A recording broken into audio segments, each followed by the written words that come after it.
Welcome back, everyone, to Limbus Company. I am me. I'm joined by my good friend Hunter. Twining threads. Yes, and we have funny draws to do real quick. And then we have Get lucky. Just get lucky. That's not lucky. We have to do our funny draws, and then we have to start the Intervado. Both IDs. All right, there it is. Pull away. But Bersolo, this isn't your banner. Target extraction Otis. Surprise Mersol. Surprise Bersolo. It will never be funnier than getting the banner character on the wrong banner. Just one. Right. Yeah, just one funny pull. It's a fake out. The fake out was getting anything. I saw the two and I thought there were gonna be a lot more heaps. 3 for 3 on dual sinners. Dual centers? Heathcliff, Honlu, Ishmael, Ishmael. Oh, okay. Alright, man. What can you do? Dual, not duel. What can you do? I don't super care. Oh yeah, we have Walpurgis. We have the 8th Walpurgis, and then the Twinning Threads. Oh. That's a good sound. Didn't we already do this one? No. Yes, we did. In the set of event. We did the not story. Oh, okay. But, like, we you're right. actually Yeah, did, you're right. We did this. yeah. You're right. We did this one. Okay, try it in threads. Funeral. Oh. Oh, right, I have the voice act now. Yes, finally. I'm so excited for this. My voice is the only one I can do is Berso because it's my default voice for a Stoic person. A funeral was I'm held. locked in. I'm ready for this. A funeral was held for Martin and the LCE researchers today. I thought I'd seen more than my fair share of deaths throughout my journey with the sinners. But never before had I witnessed this many people gathered one place to mourn the deceased together. The unfamiliarity made me feel a bit out of place. Am I doing this right? The fuck do you mean, Sinclair? Most of the sinners seem to be feeling that similar sense of being out of their element as well. Some of them were asking for soap. I mean, frankly, I feel like that's a fair, person to ask. He's very knowledgeable of all things. It's like he's a very normal person, you know. If you ever don't know anything, I feel like the ladder of who to ask. Faust is at the top. Who won't answer you. Who won't answer you. When Faust doesn't answer, you then go to Mersol. You then go to Mersol. Mersol. Busy, then you ask like Ishmael. No, and then it's Yisong, and then it's Yisong. Who? Well, Yisong won't know the answer, but he will try his best to help. He will try his best. Ishmael's actually a fairly normal person. But Yisong will then tell you, "I'm sorry, I don't know. Let's try," and then you'd say Ishmael. And then somewhere near the bottom is like Otis and fucking Don. Don Quixote or Sancho, either or / both, is the last person I would ask for a modern funeral rite, I think. I'm not talking about modern, I'm talking about like stuff in general. Oh yeah, stuff in general. For specifically funeral etiquette, I think Sancho is like last. Dead last. Yeah. But like down near the bottom is Don, because whether or not the advice is good is, I mean, it's entirely dependent on whether or not Sancho feels like being Sancho or not. Though I think Sancho's pretty good at locking in when it's like actually of significance. She just really likes being silly. It's her favorite thing to do. She just really likes being a little goon. But she will, like, as we saw a lot with Kanto 9, she will be serious if the situation calls for it. Though she did say to the cut-in-half Kira, "I'm about to show you what badass looks like," which is a great line, but perhaps not appropriate. They did give her an ampule, I think. Yeah, Kira's alive. Kira's alive. They gave her an ampule, and at that point, she is saved and will get better.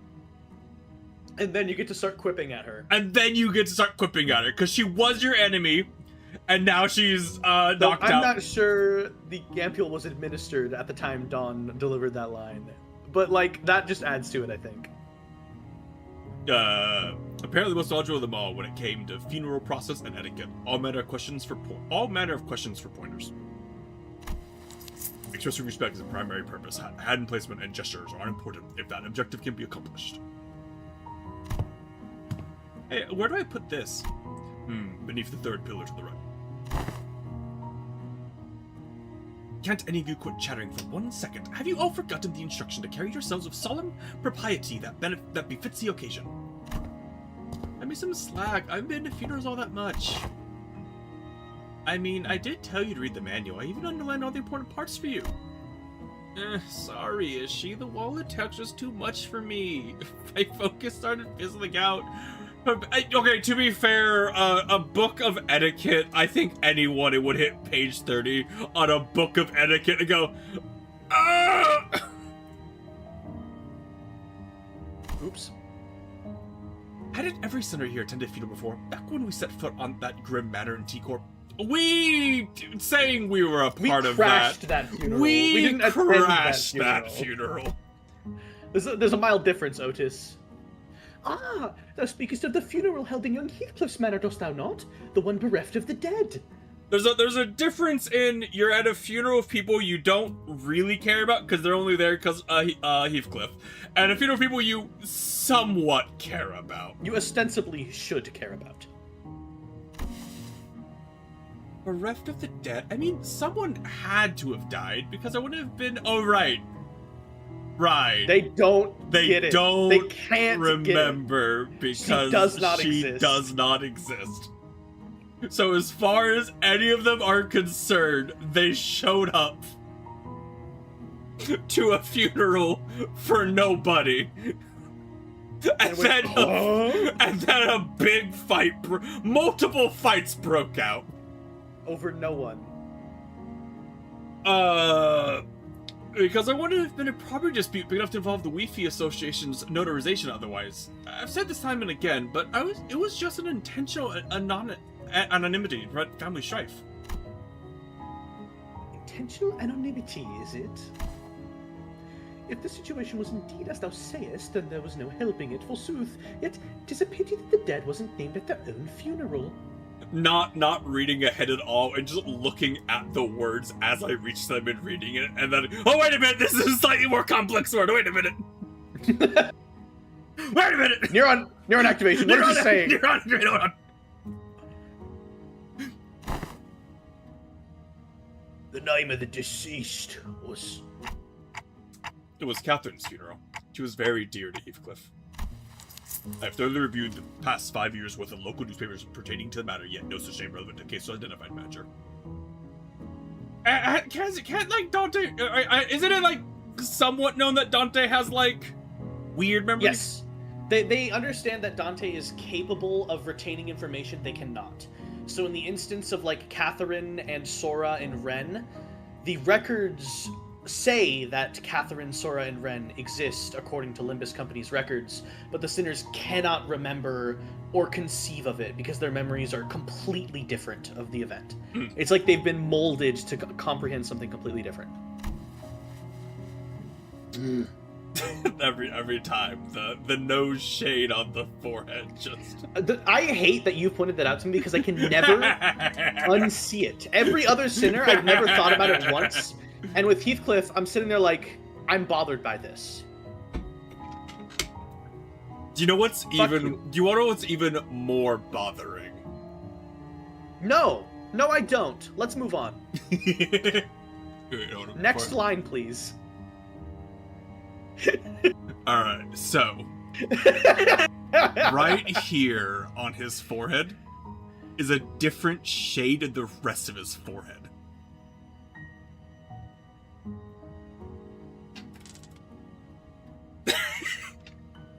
I'm like squinting at my screen. Maybe it's the Discord resolution, but I cannot even. It's very. So if you look at it when you play, you might notice it. Gun to my head, I could not tell you that that's the case.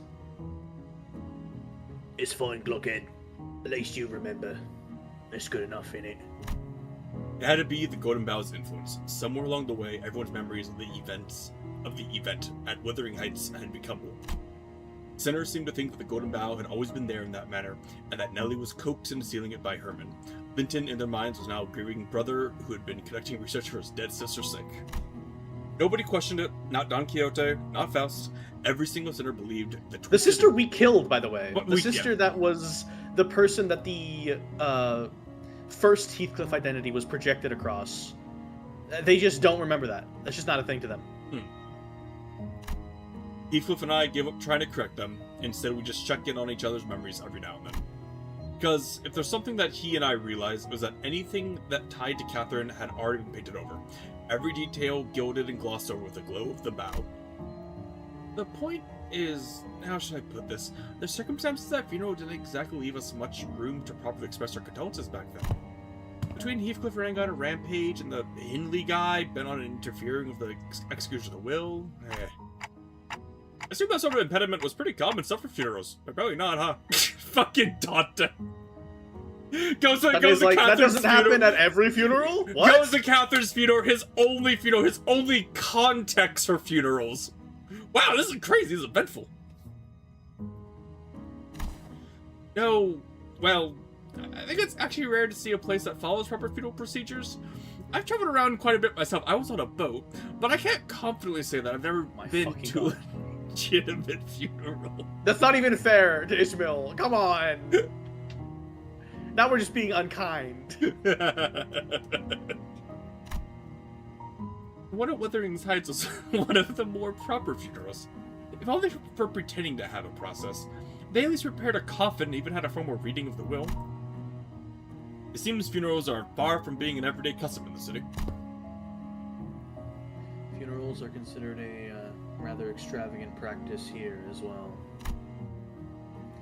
Corporations are not eager to grant time off just because an irrelevant someone has died, and the price of real estate seldom makes it viable to buy land and erect memorial houses on it. Then, what other options people usually have? Yeah, you burn them.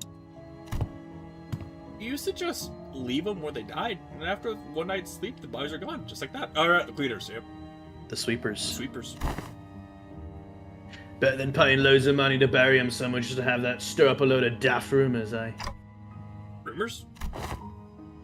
You know, rumors about there being valuables buried with the bodies, or an arm being some fancy prosthesis, all that rot. Better to let the dead go in peace than to bury them in a grave just for some sods to later desecrate it. In Hongyuan, people tend to set up graves if they have enough room to spare. Of course, there wasn't a guarantee that they wouldn't lose the burial room by the next restructuring day. Just walking and a random corpse just flops in front of you. Huh! Oh! Owenheim scoffed and hung his head. Oh, Teos, foolishness, all of it. Comforting the soul of the departed, another mendacity. All of those funds so carelessly squandered, all for the purpose of furnishing the living with a fragile excuse to cling on. Are those words from his heart, or just something said to convince himself? Whichever was the truth, I couldn't see the look on his face with his head tucked so low. Funeral didn't last long. It was just a brief moment of silence, followed by a few quick goodbyes that were short. The ceremony came to a close once Alyssa, who was still in recovery, came to pay her final. The flames devoured the coffins of Martin and the other researchers, announcing the end of their existence with a firewood. So, I suppose you'll be leaving now. Ah! Well, we're standing until Gregor's stable enough to travel. Dante says we'll remain here until Gregor's condition settles. Gregor came to his senses again a few days after his unforeseen metamorphosis in the battle against the Thumb, their father. He was given a checkup, and Hohenheim said there's no cause for concern. Physically, that is. The psychological assessment turned up disastrous, to say the least. Gregor was declared unfit for combat deployment for the time being. So you won't be leaving just yet. Good to know. Then I assume you'll be okay with us borrowing Sinclair for a while? Eh? Me? Yes, you. The LC wants to look into the sign you manifested, Sinclair. The higher-ups didn't waste a second greenlighting the project, which means what I'm telling you is more a notice of investigation than a request for permission. What investigation? What are you? It's just a rather rudimentary instance of human experimentation. Calm yourself. Human experimentation? Did you really have to put it like that, boss? Not to worry, Sinclair. A swipe or two on your skin and maybe some talk therapy. That's all there is to it. You know, your eyes are telling me a different story. Don't worry about it. Worry about it. Of course, if we had your consent, the avenues of research could be vastly... No, I'm not giving you my consent. For your reference, the other departments have also submitted some quite enthusiastic requests for research and observational purposes. Oh, you have no idea. We had to get Boss to fend off the LCA's Mirror World Observatorium department in their hissy fits. They wanted to be the first ones to get their hands on you and spearhead the research, you see. I would think that maybe, just maybe, that, like, they'd be slightly worried about summoning the Doomslayer again. Well, the Observatorium doesn't necessarily mean they're actively summoning identities. No, but like, if you trigger Sinclair enough doing whatever. I mean, that'd be great for research. Until the Doomslayer does what his name is. Are you misremembering what happened there? Because that Sinclair was very fond of his memories as an LCB individual. Yeah. I don't think he would randomly kill LCE researchers. Yeah, but what if they're doing some really invasive experimentation? Now we're just getting into the world of what ifs. That what if we summoned evil god from the hell dimension that killed everyone? Yes. Well, shit. Yeah, that would be bad, man. Yeah. Probably why they want to do the research in a controlled The circumstance. Doomslayer.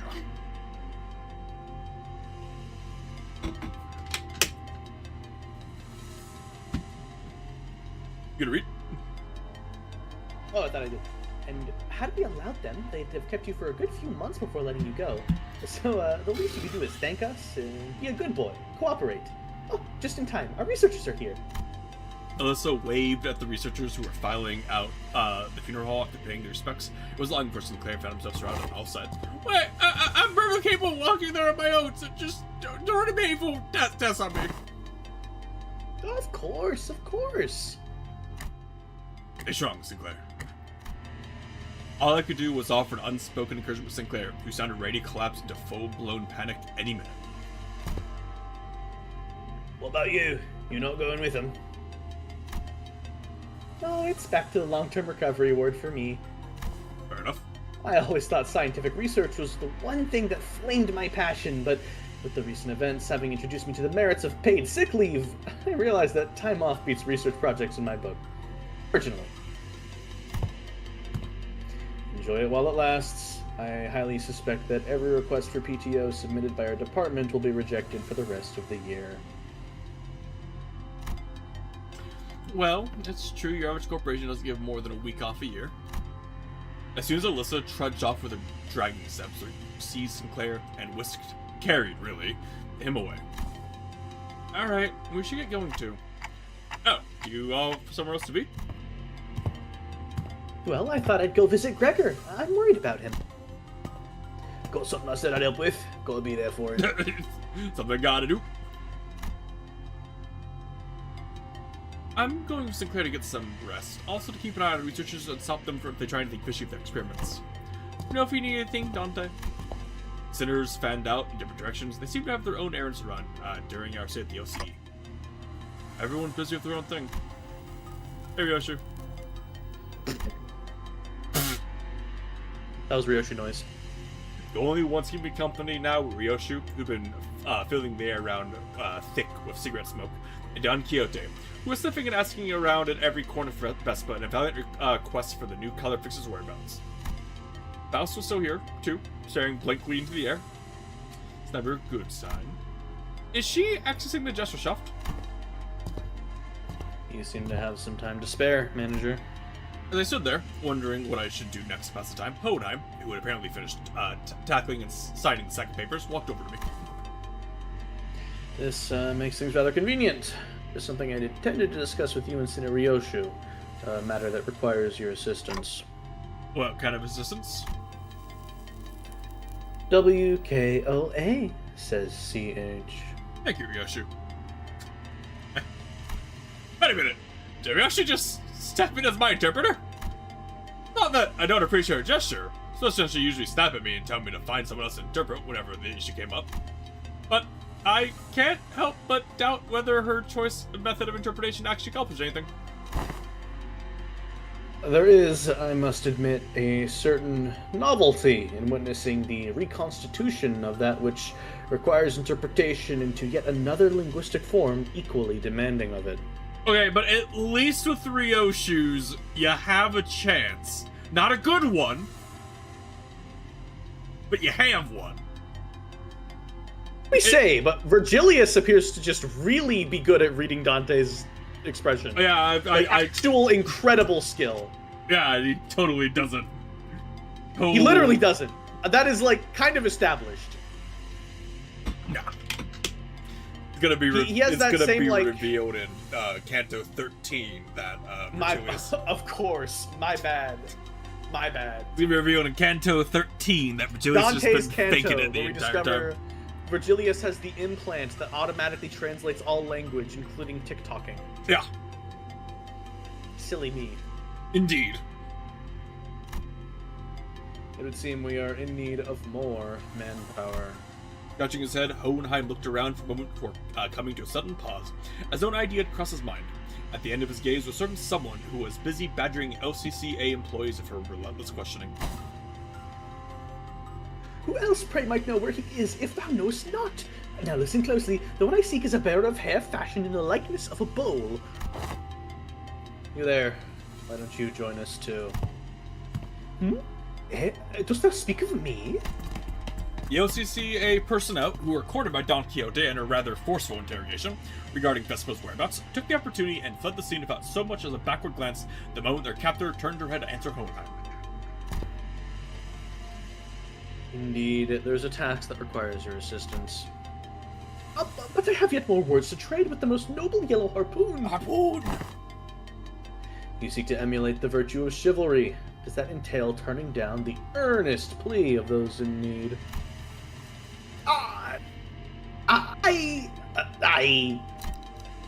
For the sake of clarity and distinction, it would be prudent to assign you a different identifier from that of my assistant. You are to be number 2. That is, assistant number 2.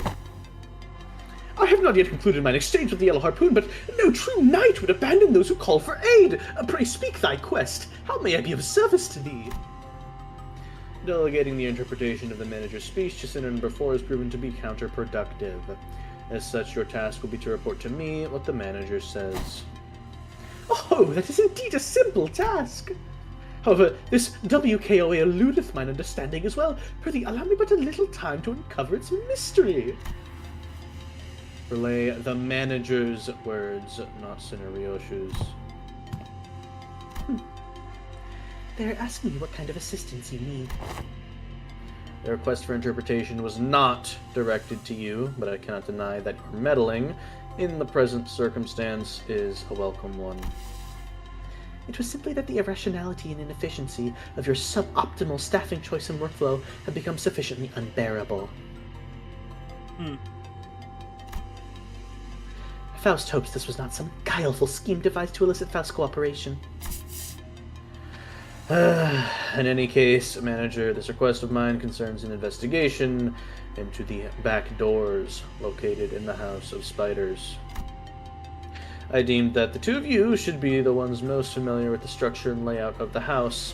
After all, you were the one monitoring the entirety of the five-pronged assault operation, and Sinner number 4's familiarity does not bear repeating. I think the probably lack of any memories, Do we go to the House of Spiders right away? HOSRA. You have assisted enough. Perhaps you could help, Faust. Sure. Although not word for word, Faust relayed my attention to Hohenheim, who responded by shaking his head. Not immediately, no. There is one more member you should bring along. One more member?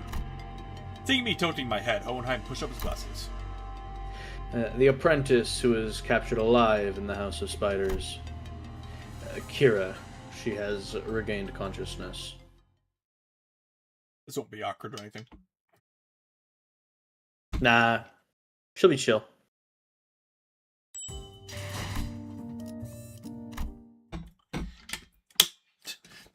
Her coping mechanism is just saying, like, this is like that arc in the anime where that happened. That's that, and this is this. The place Hohenheim led us to look less like a recovery ward, more like an interrogation chamber. Though every single medical equipment installed around seemed to be state of the art. This place looks well equipped. Probably a direct order from upper management. Although technologies to restore lost body parts are common enough in the city, a facility of this kind is required to preserve the original form of her lower body in the reconstruction process while keeping the cost reasonable. Reasonable? Huh. Do I want to ask how expensive the other options are if this counts as reasonable? A windowless room thick of the sharp scent of medicine and chemicals. Kira was sitting on the bed at the center of the room, kicking her feet as she regarded us. For someone recovering from bisection, she didn't look much different from how she appeared when I seen her through the center's shared vision. I can take Kira if you want. Sure. She was captured alive for the extraction. Faust. Hello, Faust. She was captured alive for the extraction of information, yes? How far along is the progress of the extraction? It hasn't yet begun, actually. They're waiting until the lines of information that weren't questioning can be isolated. It's interesting they got rid of, like, the shit ton of chains on her arms. They kept the other chain with the sword. So far, all available personnel have been fully engaged in analyzing the documents and items discovered in the House of Spiders. Then what are you even doing here? There is work to be done contingent upon information obtainable only from a recent inhabitant of the House of Spiders. And following a discussion with the upper management, I have decided to put you to use as the company had originally intended. No TV, no comic books, just a super prickly glare and a cold shoulder whenever I ask for something to pass the time. And now you suddenly need my help, huh? Give me one reason I should cooperate. Hohenheim didn't so much as twitch an eyebrow at Kira's biting tone. He merely gave her a nod with a steely, imperturbable expression. I didn't ask for your help. Put to use, I believe, is what I said. What? Your survival is not incidental. It is the result of a calculation. The company anticipates a potential profit by keeping you alive. Expected gain, as the term goes. Without such a forecast on the company's part, you would already have been disposed of. The upper management consists of people who would have been disinclined to tolerate the daily maintenance and depreciation costs of this room, even at half their current numbers. Which brings us to our next point. Should you insist on maintaining this uncooperative attitude, the company may decide to convene a meeting to reassess your worth, or shall we say, a lack thereof, in its projected income statement. Well, suffice to say that such a reassessment would skew heavily against your favor. The outcome would be a recommendation for immediate disposal. Hohenheim always had a way of words that could prickle and sting. Of Kira, it almost has felt as if he traded the usual thorn off for a sharper knife, bent on twisting it right where it hurt.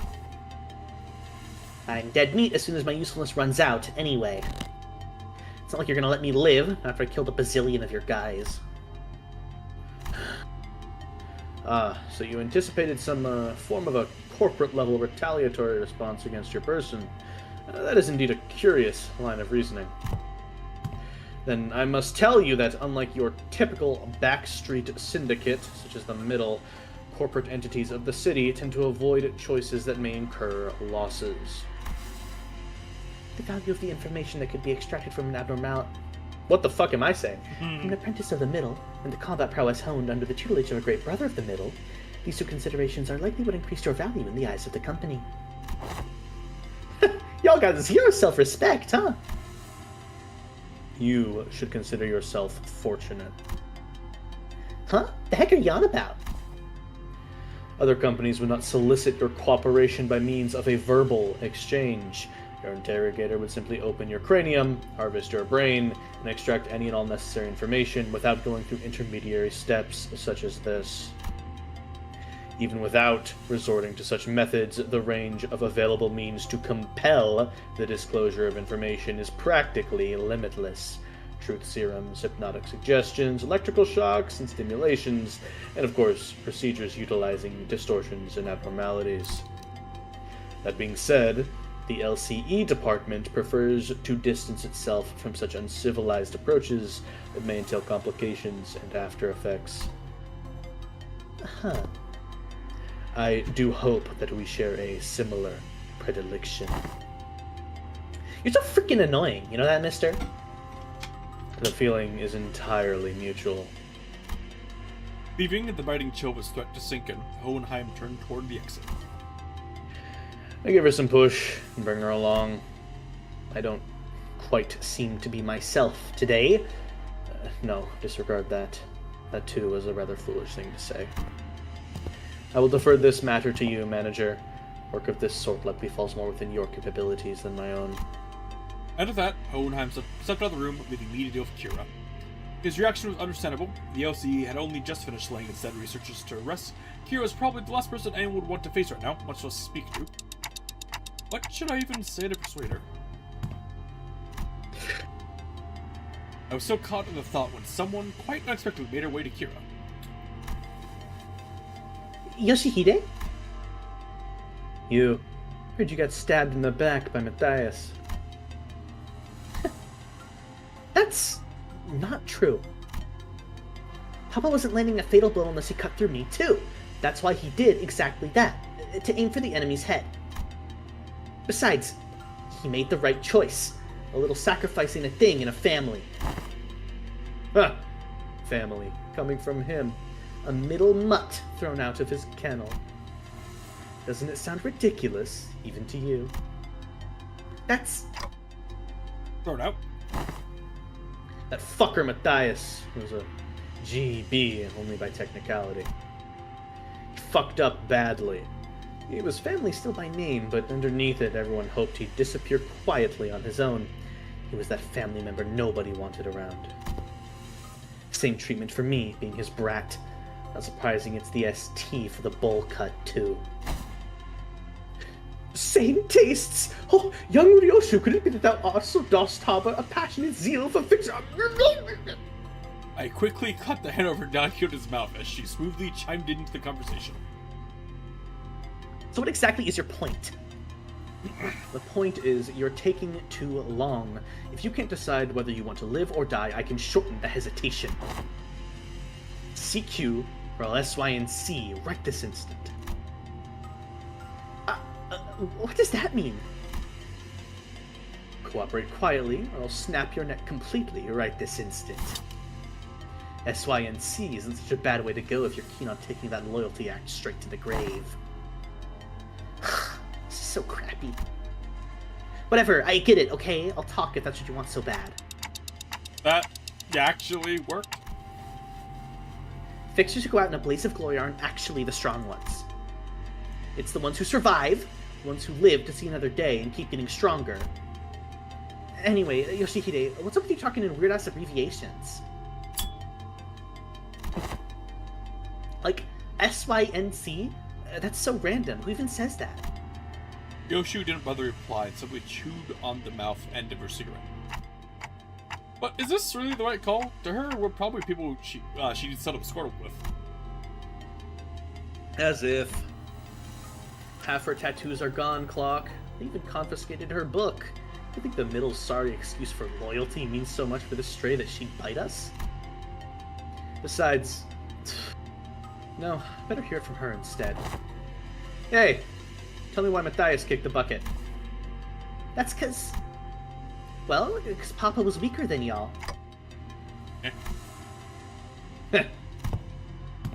Yeah, you're the jerks, Brett, alright. Kira pushed herself up from the bed with a sour face, but at least she didn't argue back. And we called Honai, who'd been waiting outside back in. I assume the prisoner was I was expected to be that quick. successfully persuaded. Come, you will find your weapon on the table. You may use it in the event of an emergency. What the hell? I can't even unsheath it. You won't be able to use it without authorization. The code has been slightly adjusted. Yeah.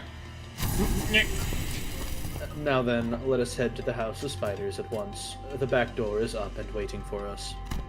We made our way to the House of Spiders with Kira trailing behind us, looking like she was smelling something particularly fishy on us.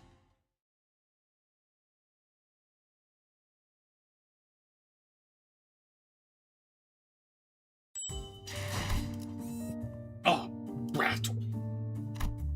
Wayfarer. Oh. Oh no, you're not allowed to deploy Sir Gregor. Whatever will you do, Castivore? Can you survive this horrific tragedy? It's more the because he's just like rusted out.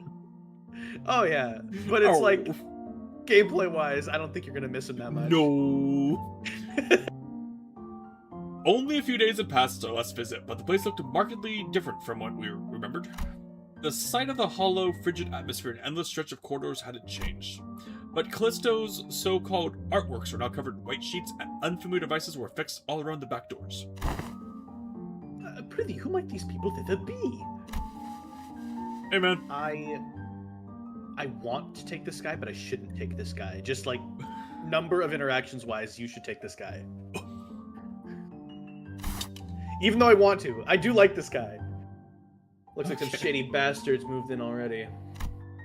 Our guarded reaction prompted Hohenheim step forward and gesture to one of the oddly dressed figures. It seems introductions are in order for both sides. This is Team Leader Alan from Wayfarer Company, who will be working with us on the investigation into the house's back doors. Wayfarer Company? A corporate entity partnered with Limbus Company, responsible for providing portal technology. It has, on prior occasion, been referred to as the new, or aspirant W Corp, though the name is an unofficial one. Our employees have taken the quality of the new L Corp, something we have in common given they're both chasing after the same horizon. I remember that company fine take W Corp's place, right? The same horizon. He's probably talking about getting recognized as a wing. After all, the old L Corp has already fallen, while W Corp, from what I've heard, is free-falling at this point. And these are the manager and the sinners of the LCB department, our field operations unit, frequently deployed to deal with on-site matters firsthand. They have more personnel, but the rest are tied up with duties elsewhere. Only a handful will be joining this investigation effort. I understand. Few operations are almost always understaffed anyway. Support you provides more than sufficient. Not a good voice for that, man. No, it's not. I was gonna wait for He's perhaps a little more chipper. That's not a good voice for that, man. Think of him like imagine if ChatGPT was talking to you, like a very corporate kind of individual. Alan gave an understanding nod that meant of his bulky helmet before extending his hand in greeting. Pleased to make your acquaintance. The name's Alan, leader of the Door Breach Team 4. Likewise. Before Faust could even relay my reciprocal greeting, words sped off Alan's mouth in a strangely uneven rhythm, as if my ticking didn't bother him at all, like he was sticking to a script he had rehearsed. I've heard great things about you, Manager Dante of Limbus Company, and Bus Team's performance. You capitalized on the suppression of distortions at T-Corp as leverage to push your products, and the profits were nothing short of staggering, I heard.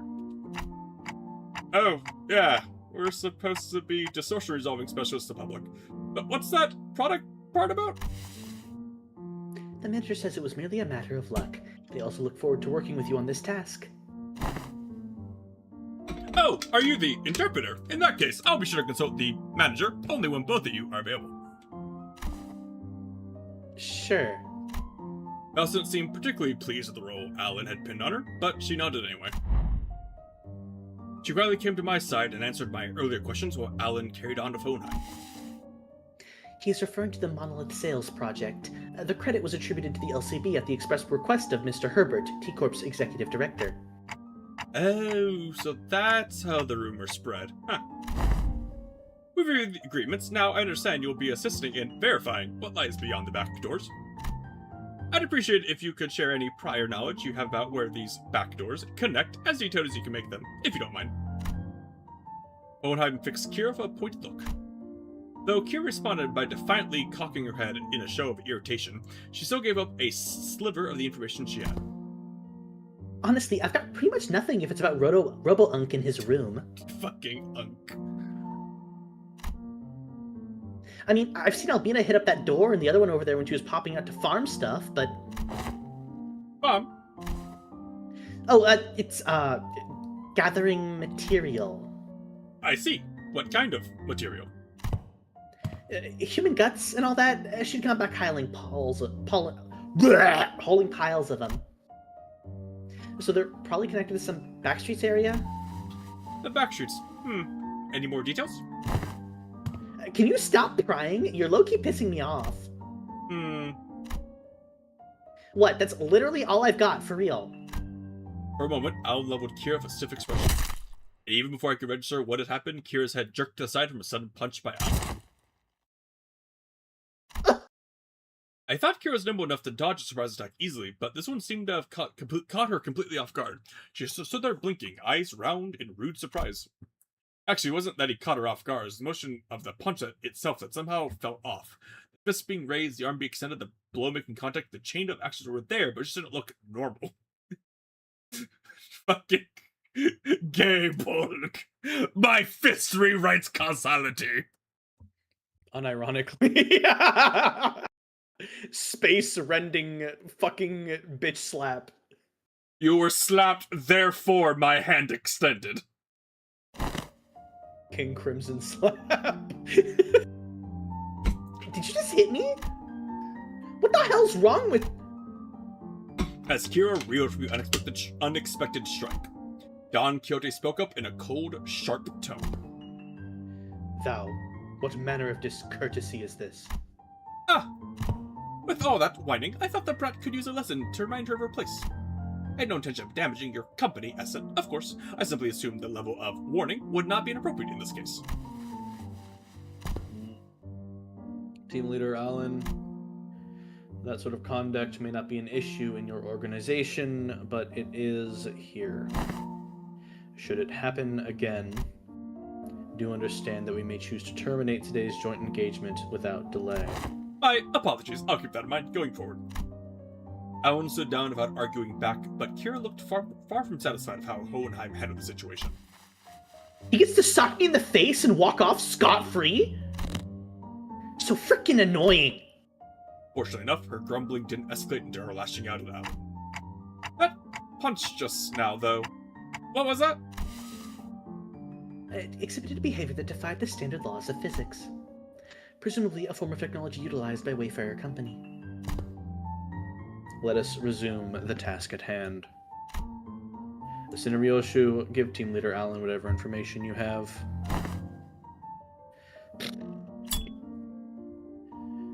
That door should lead to one of the ring-protected turfs. The other two on the left, I remember they were marked with an X painted with blood. But IH and I, where they actually lead, it's all blurry. Frankly, it's a miracle you have any memories. Yeah. I know your daughter, like, did some meta sacrifice bullshit, but, like, still. Shout out to Araya for being the only reason Ryoshu can function. It seems that's all the information we can provide. Will that suffice? We now know that the door is likely an perceivable area. That's already a big improvement in terms of intel for Wayfarer Company's backdoor mapping progress. Which means that there's less chance of us encountering a space beyond human perception past those doors. Alright then, I'll proceed with the connection verification. Which door shall we test first? We'll start with the one Ryoshu mentioned. You don't trust me at all, huh? Then why even bring me along? Ignoring Kira's jab, Alan began setting up various devices on the door, and soon an elegant white door opened before us. Shall we? Art thou joining us as well, young Hohenheim? Just this once. There are procedures for handing over field operations. Alright, see what's in there. What the? Is this some kind of wildlife exhibit? I don't know. The moment we stepped in, the lights hit us all at once, drawing squints and frowns from the stunners. Thanks to my lack of physical eyes, I could make out a room filled of statues or perhaps taxidermied animals. It felt like a gallery of sorts, but it was so quiet that the air itself seemed to carry a strange, somber weight. After a moment, someone shouted the silence, but it wasn't Don Quixote, our usual suspect. Holy shit! The scale is just insane! That's the whale from the Aid Association Great Lakes Special Issue! Kira, who'd seemed beaten down all along, exclaimed with a bit more energy in her voice. Man, seeing it in real life sure hits different. And the Indigo Elder solo one-shots these monsters with that harpoon of his, huh? It's a Great Lake whale. Doesn't look like the one we've encountered, though. Organisms of various sources can be identified here. Singularity modified, outscored spawn. They look almost alive. They're not, right? No, they're not alive, but... Duh! The Robo-Unk did say that the ring has these zoos where they put monsters on display alive. Man, this would look way more fun if we could see the moving ones. Everything here's dead. I mean, it still looks crazy though, the vibe really hits. Even though she was trying to play it cool, Kira kept sinking glances at the massive horn display off to the side, purely surprised in a way she couldn't hide. That said, I felt a distinct shortage of hyperactivity, given the presence of a certain someone in our party. Don Quixote? The Eye of a Second Kindred of House Tepes. What is it doing here? House Tepes. Fucking okay. The mention of the word kindred, I couldn't help but follow Don Quixote's gaze. Opposite the whale was another kind of exhibit. It contained items leaning on the more gruesome side of things, out of a crimson eyeball that caught Don Quixote's attention, and body parts like hands and bones that looked as though they had been stripped from the human body. It's a gallery of the School of Fulvism. Probably a main studio at that, which comes with a maestro's atelier and an auction house. Alan, we'll be making our exit shortly. Prepare to initiate lockdown sequence. Before Hohenheim could even finish his urgent transmission, numerous footsteps closed in from somewhere nearby. Ah! Yes, I'll get to find out what those, 20 blue and red marks meant. Turning toward the sound of shoes clacking on the floor, we found strange figures wearing animal masks staring directly at us. That presence, it's kind of like Papa's. Ain't no way, that's not a raid boss we can clear at our level, we gotta get out of here. It's not that simple. Retreating is not a viable solution here. The store is connected to the House of Spiders. Escaping without installing a security system will invite pursuit. We must stall them until Alan is ready to initiate the lockdown sequence. As the tension thickened, one of the strangers who wore a peculiar bone mask stepped forward. The voice that spoke to us carried equal parts curiosity and delight. You can take that. Just, very deep and ominous. Came through that door, then the houses fall. Wasn't just a baseless rumor. A stray little spiderling fallen from her parents' web. How many years has it been?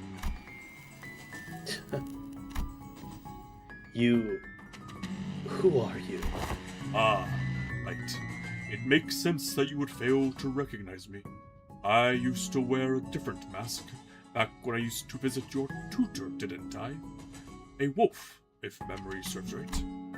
Yes, that must have been when I was quite captivated by the sensation of tearing into the raw, still thrashing flesh of living prey, and the predator's ferocious, yet cavernously resonant howling. Rings a bell. You're that maestro whose whole lesson was a 3-hour sermon praising the intensity of primary colors and the strength of living creatures. Benoit, was it? That's right, Emile Benoit. And they say you can't hatch a phoenix from a chicken's egg. Doesn't always apply, I see. Looks like that mind of yours is still sly as a raven, unlike your nurse fathers. Don't presume. I only remember you because the tactility of hides and guts made for a passable AW. First glance, the look at Ryoshu was casually taking a trip down memory lane with the maestro. But I had a feeling she was in fact dragging this out on purpose to buy us time. That lockdown sequence thing. How much longer till it's ready? Young Hohenheim, the lockdown sequence!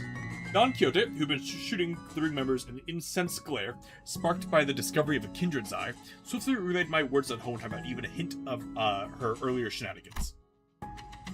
I'm afraid the progress and speed of the lockdown sequence lies in Alan's hands, not mine. It is by its nature a time-consuming work. We cannot expect haste. Perhaps that does make this a suitable juncture to trial Plan A. Plan A? Any suggestions that involve Don Quixote removing her shoes will not be dignified with a serious discussion. Come on, fast! Instead, maybe what Hohenheim had in mind had nothing to do with Don Quixote's shoes, because he opened his mouth as though he was about to retort to Faust's categorical rejection. But the moment he followed Faust's eyes and saw what she was looking at, he quietly shut his mouth and said nothing further. The faith in potentiality is not something I dislike. As for this, however, this seems more like grasping at straws. At the end of the gaze was Ryoshu's blade, Ariashiki. Arayashiki. Ariashiki. I was going to try using it anyway. I've long wanted to see if a maestro's death is any different. Telling her that we were just leaving won't work, will it? No, it won't. I'm going to sneeze. Hold on. Excuse me. No, it won't. Every individual present here would be quite the fascinating specimen to the artists of the ring. We are practically a windfall of inspiration and material that has so conveniently been delivered to them, it is improbable that they will allow us to return unharmed. Alice is right. She and Hohenheim are geniuses, and Ryoshu is the wielder of Ariashiki. Don Quixote is a kindred of a higher generation, and I have put in a house and golden bow in my head. I have no idea how much information Ring has on us, but if they knew nothing, they wouldn't let us go easily. Are you sure about this, Ryoshu? Doesn't matter if I'm SAT or 9 o'clock. Think of that woman as Lei Hung, and do as you did in Heathcliff's mansion. I'll take care of the rest. Right, that's probably our best shot. What Ryoshu meant was quite clear. Resident the golden bow, secure an advantage to find equal footing, then catch him off guard by slowing down the flow of time. A cut from Ariashiki, even if it doesn't give us a real fighting chance, it might at least stall the maestro long enough to give us the time to get away. This floor of the exhibit only houses submissions from the students and the docents. But if you look closely enough, there are some possible ones that show the promise of excellence. And above all, this is the gallery of the School of Fauvism. And mine, the gallery of Emile Benoit. Which is why I would have preferred to take you out an unnecessary fight. If possible, a shame. Still, we're talking about a unique relic here. A masterless one at that. Acquiring the Ariashiki. It makes it worth the cuss. You want to taste. Huh? Confusion flickered across Ryoshu's face as she tried to unsheath her blade. What's the matter? How? The lock the House of Spiders used to bind the Arayashiki with no longer exists.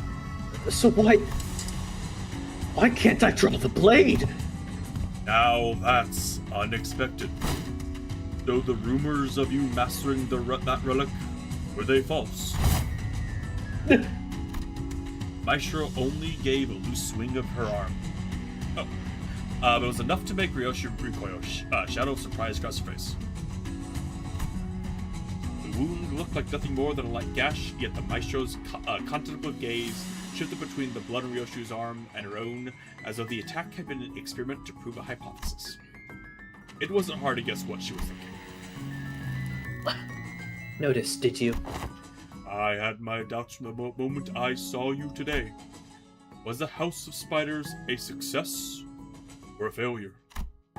Tell me, Yoshihide, what do you think a serpent's defining strength is? What do you want about now? Ask any student and they'll give you the same predictable answers. The deadly venom, the sleek scales, why it's lamentably disappointing. The Maestro advanced toward us with an assured certainty. Then sees a beige thread dangling from the ceiling. No, calling it a mere thread would be wrong. Something that resembled a thread, yet felt much more disturbing. I, for one, have a particular liking for the jaw and the spine. The flexibility of the spine, linked like a chain, and the jaw, bound not by bone but by ligaments, that allow the animal to swallow its prey whole. Perhaps I should have said that I admire their structural refinement. The thrice-coiled ring on her ring finger gave off a cold glint. The walls and the ceiling suddenly began to echo the sickening scorch and crack of flesh and bones assembly. What the hell is that? Which brings me to ask, what better way to claim this delivery of promising material with a single bite than a work of art fashioned from a spot? The Maestro plunged her arm into the long serpentine body of a monster. Her sheer presence radiated pressure as oppressive as that of Nurse Father's, only more primal and untempered. Bitter privilege. This is the first time this piece has ever been exhibited to an outsider. Winheim, is the lockdown sequence still not ready? 1 minute to go. Step aside. The attack from the Ego Gear, Hohenheim hastily brandished even last a moment. The weapon was knocked from his hand. As I scrambled to equip the centers with identity, something abruptly stopped the beast-like appendage midway through its hurtling motion. And the one who interrupted the blow Shit! was Kira, struggling to push back against the serpentine arm of her still sealed blades. Just Kira! Did she suddenly have a change of heart I wasn't aware of? This wasn't the plan at all! Obviously not. She could have changed her mind that quickly. Because the look on her face couldn't be anything other than that of utter regret. The middle. For someone who doesn't seem to be a proper member, you're inked quite the quantity of tattoos onto yourself. Ah, you must be the new Kit Matthias token. Why do you stand in my way? If I know! I'm already regretting it, alright? Damn it, they're definitely gonna ditch me here. Why'd I even... Must be instinct taking over. Couldn't fully shake off the opponent's killing intent, so the body chose to clash head-on. So the behavioral facet of the psyche can be controlled with suitable training. Unexpected data, but useful to be sure. Shut it, mister! Quit yapping and let me use my blades! Authorized and ready, lifting locks. Now! Kira's thermal weapons emerged from their sheaths with a metallic clang. She used a recoil of the motion to skid back and assumed the defensive stance. Naturally, that broke Benoit's arm from the deadlock as well. The Maestro lashed out again at that monstrous limb, but... Huh? Tis a foul injustice to strike against an unprepared opponent in a duel! Behold, for I shall allow thee a glimpse of the badass form that only the most renowned fixers have displayed through the ages! Seeing an opening, Don Quixote slammed into the arm with her full might, knocking it off its trajectory. Predictably, however, the sheer force of the Maestro's attack instantly reduced her to a red sludge of flesh and bone. Alright, bye, Don! Sending her maidens crashing into the door. Ready to initiate knockdown sequence, I will see the door immediately upon your exit. I call this one the Don Quixote Dante Special. Instant die move. Everyone to the door. Faust, retrieve the organic remnants of Sinner number 3. Just a vacuum to grab it all real quick.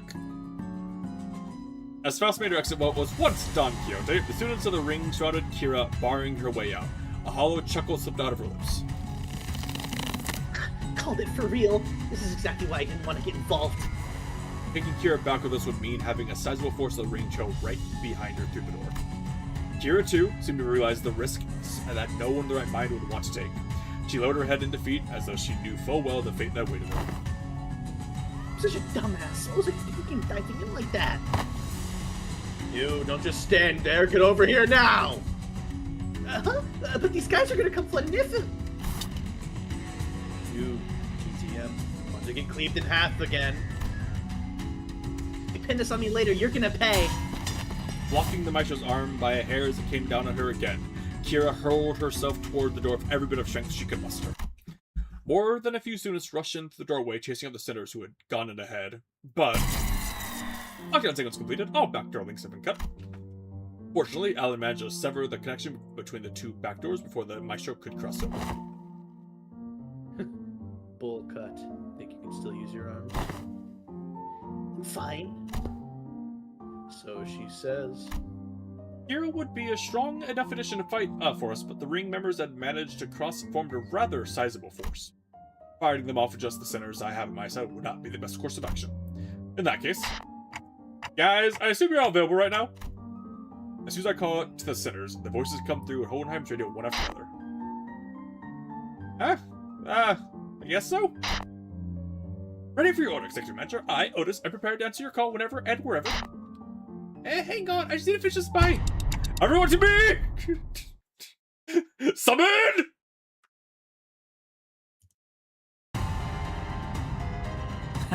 웃기는 자식. 끝나고 나서 고래구이 파티를 열어주겠다고. Broken Malcolm. 의욕이 좀 났나? Rouge.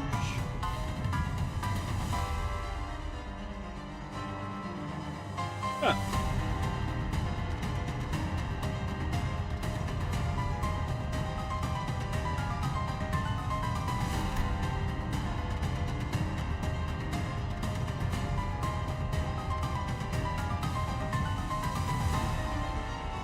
Alright, they do things when clashes. Stuff and things. They do stuff and things when clashes. Ah. 아이씨, 짜증나게.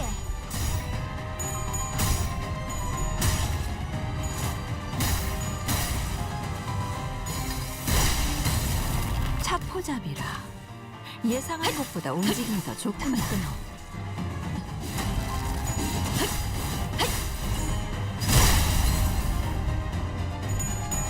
That's two guys stagger. That's pretty good. You know, my horseman lost his clash was kind of bad. Probably fine.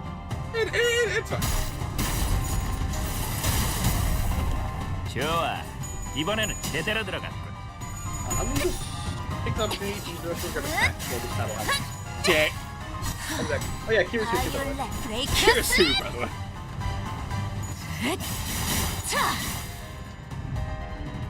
우와, 칼음도 깜짝.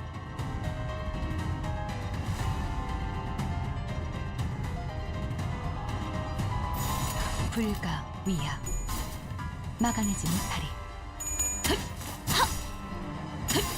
틈을 끊어. 바로 훌륭하군요.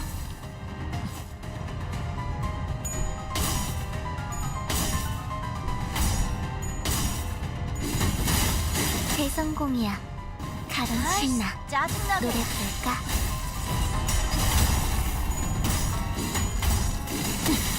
Win!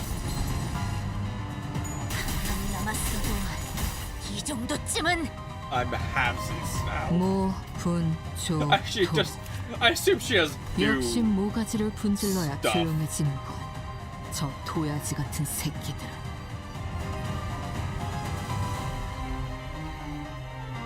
LCE? Question mark?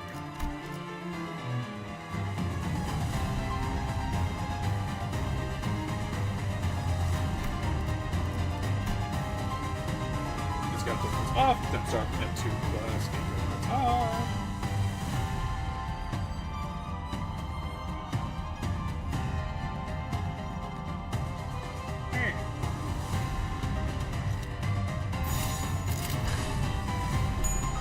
I don't think you guys brought enough people, to be honest. 아이씨, 짜증나게.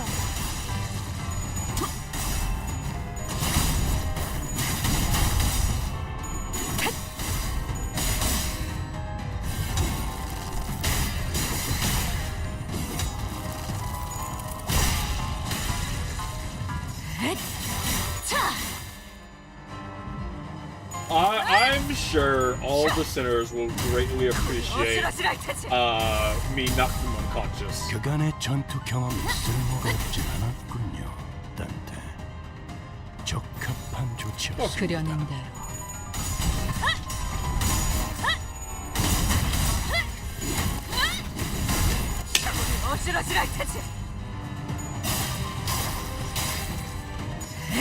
낫도 방법이오. 숨이 다들 되네. 전투 감각 하나만큼은 수감자가 되어도 훌륭하군. 이제 그 도통 알아들을 수 없는 말투만 고치면 딱 좋겠어, 4번 수감자.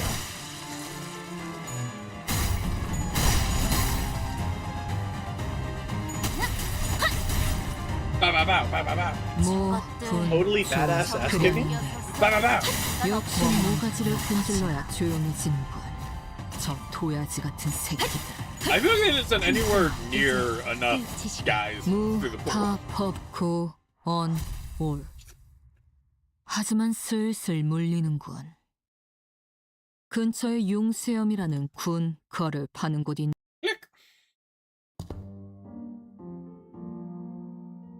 The first door and the impediments are to be unexpected levels. I swear, I thought that was the end for me back there. Events of this nature won't be frequent.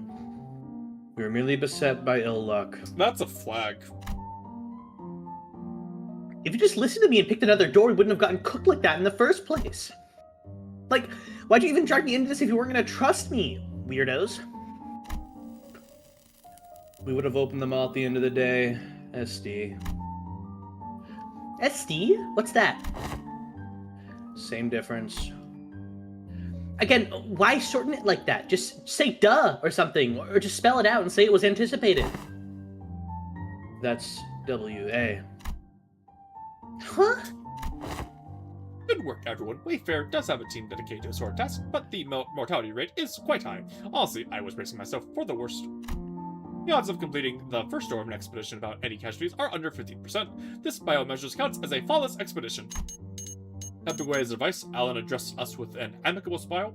He seemed totally different from the same man who had manhandled Kira with his fist to her face.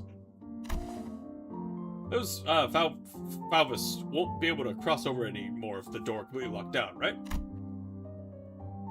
That cannot be asserted with certainty.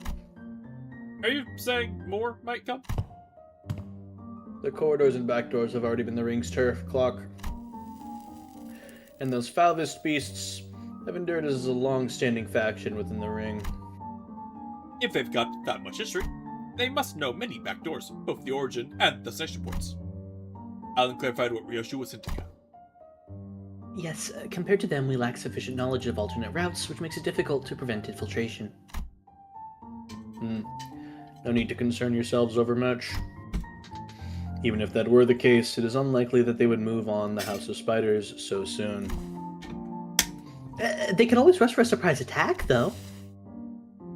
Even that Falvist Maestro seems to lack clear intel on the event that took place at the House of Spiders. If so, it follows that they will need time to assess and deliberate about the situation. The situation? The logical scope of their concerns will be identifying the organization that secured the House of Spiders, the possibility of additional traps beyond the back doors, and the like. Once all backdoor relay procedures tied to the House of Spiders are completed, the resulting security framework should be able to preempt and block any infiltration attempts. This operation is more important than I thought. That aside, why couldn't I draw the blade? Is it the new scabbard's fault? Ryoshu lifted the sheathed sword with an irritated frown, and that's when I felt a faint vibration. The blade was twitching ever so slightly. That quivering most faint. It was seen by all indeed. Damn, I saw it too. Is it possessed or something? Looks like I was the only one who saw the sword twitching, as wasn't pleased at all of how Ryoshu was talking about the scabbard. Ryoshu's gaze lingered on the sword before slowly shifting toward the back doors. Could it be that seeing the scabbard brought back some memories of Araya? Ryoshu, do you... Is it an SS? A demon itch? An enchanted blade? Which is it? It's probably neither of those, nor is it a sentient sword. This presents a fine opportunity to conduct another examination of the sword. Excuse us for a moment, Team Leader Allen. Soul Calibur. Please feel free to go ahead. The attack just now damaged some devices, so we're gonna have to perform some maintenance before continuing. There's plenty of other work for me to do while you're away, too. Are we to return to the headquarters research facility then? No, that won't be necessary. There's a facility here that should prove more than adequate. That's convenient.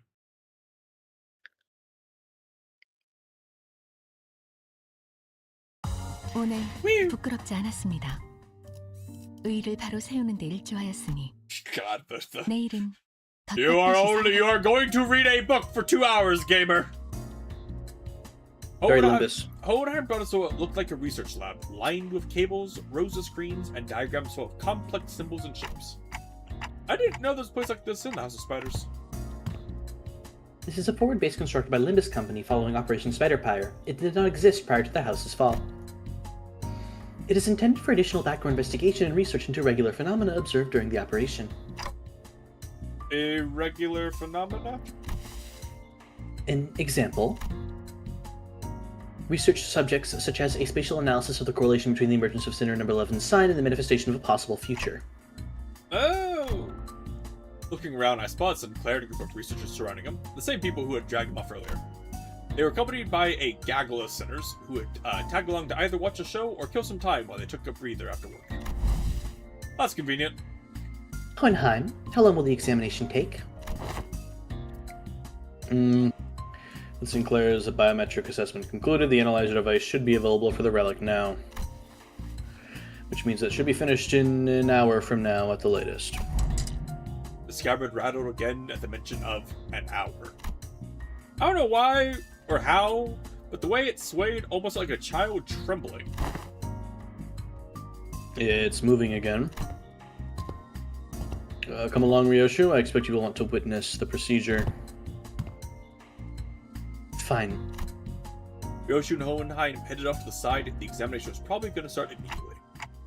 I'm going to get to Sinclair then. Wait. I was making my way towards Sinclair, who was getting bombarded with questions when an unexpected figure behind a pillar caught my eye. It was Vespa Crabro, with a big piece of paper covered in a crooked handwriting taped on his back. Snack. Thief. Manager. Charon's snacks. Mr. Stringbean ate up all of them.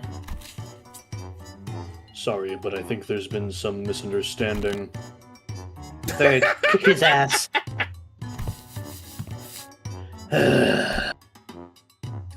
Not only is this matter not worth pointing fingers over, but Charon also shares some of the responsibility for leaving them out on the table unattended. Still, I would prefer if you exercise more care next time, or you'll put me in a tough spot. Understood. Charon. Charon, super silky mode engaged. Not talking for half a day. Deploying super pass bitter candy. Beep beep. Mode disabled.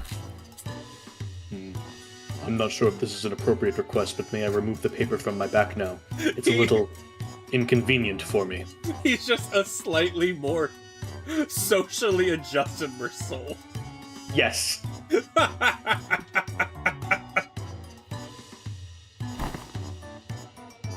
Charon forgives this time. Next time, no mercy. Best make sure she doesn't listen to that radio channel again. Julius looked on with an inscrutable expression as Charon peeled the snack thief sign off Vespa's back. Make sure to remember this, so I don't have to think I'm burning through what little candy chance I have left on such trivial nonsense. Thank you. Vespa gave a polite thanks, but he was already picking something off another plate and stuffing it into his mouth. Wait a minute, I was saving that for later. I assumed you were being picky. Well, now you know. Yet I still see gobbling up my share. He took my snack too, Verge. Kick his ass. Rodion, Rodion Romanovich, I am aware that half of the total snack budget allocated to each sinner is being funneled into your snacking expenses. And now you're raiding the LCE's supplies as well. Chill, that's totes been agreed upon, okay? Besides, that's that, and this is this. The lines on Virgilius' brow look deeper than usual today. He is dealing with a lot of grief. Some nonsense. Hoping to help him out of his endless cycle of snack-related headaches and to satisfy my own nagging curiosity, I turned to our guide and broke his brooding thoughts with my TikToks. Do we learn it? He fucking pulls out his cell phone, shows him some TikToks.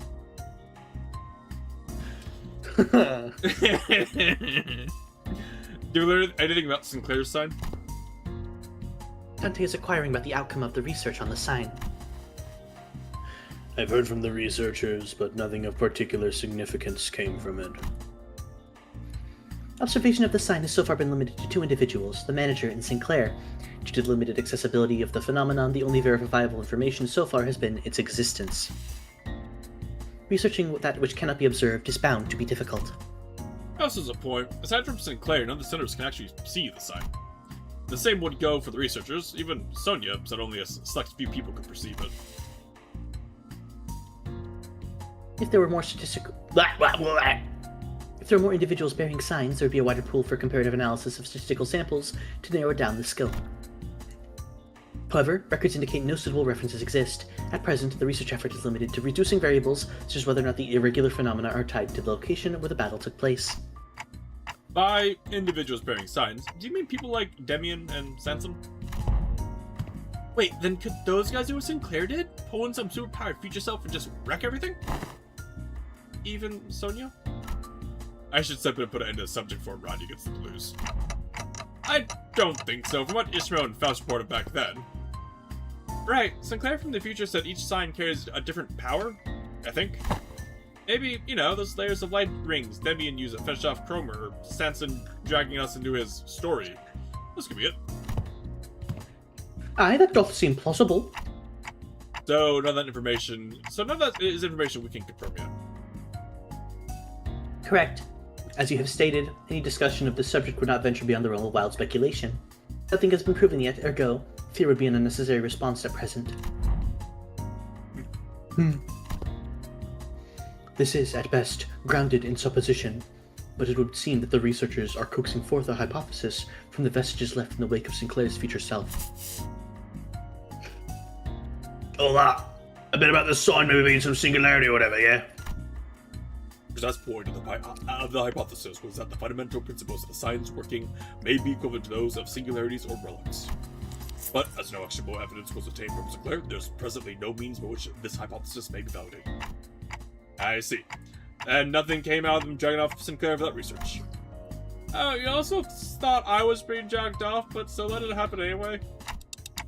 No, I mean, I'm kidding, just thought I'd try going along with the mood.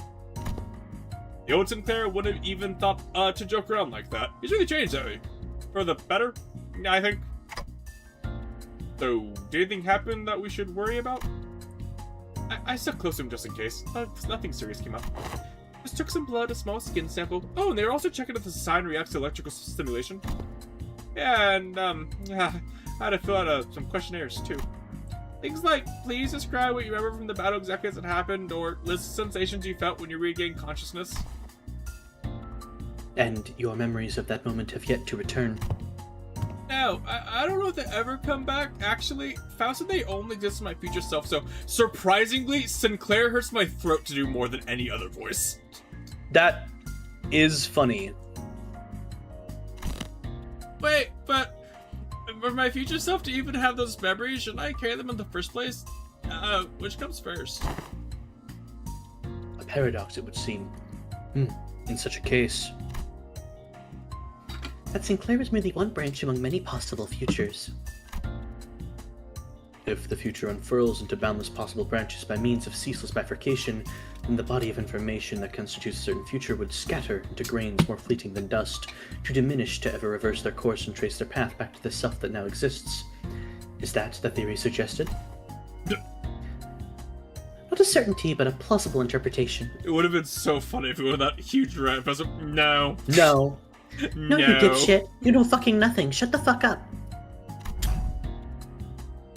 Here you go again, more of that nonsense on the you lot understand. I feel like Faust got a lot more snippy after getting demoted at Cheshire Shaft. You mean Again. stupid Faust? Yes. We actually got a lot snippier. Oi, remember or not, that future guy still came out of him, didn't he? And some part of him's got to be left in there somewhere, yeah? Like muscle memory or whatever. Perhaps he can still pull off some of those tricks from back then. Tricks from back then? Had you kicked off proper out there, even pulled that trick you pulled out from that blasted old geezer, right? Not just that, he was using that Hmong technique quite effortlessly too. What, that glowing red ring thing? Yep, the glowing ring thing. He had 2 of them coiled around his weapon. I used the glowing ring thing? Guys! This is the first time I'm hearing about it. Alright, so what exactly is that glowing ring thing? Anyone?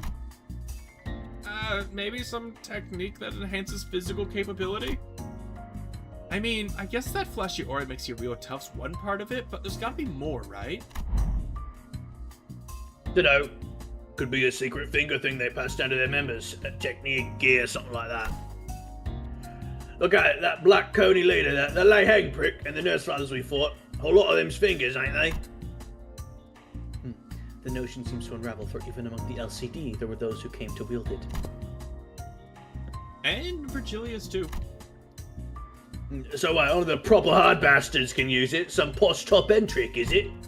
Without anyone particularly prompting it, the center slowly turned the gaze toward Virgilius and Vespa. I only learned to wield it from my team leader, too.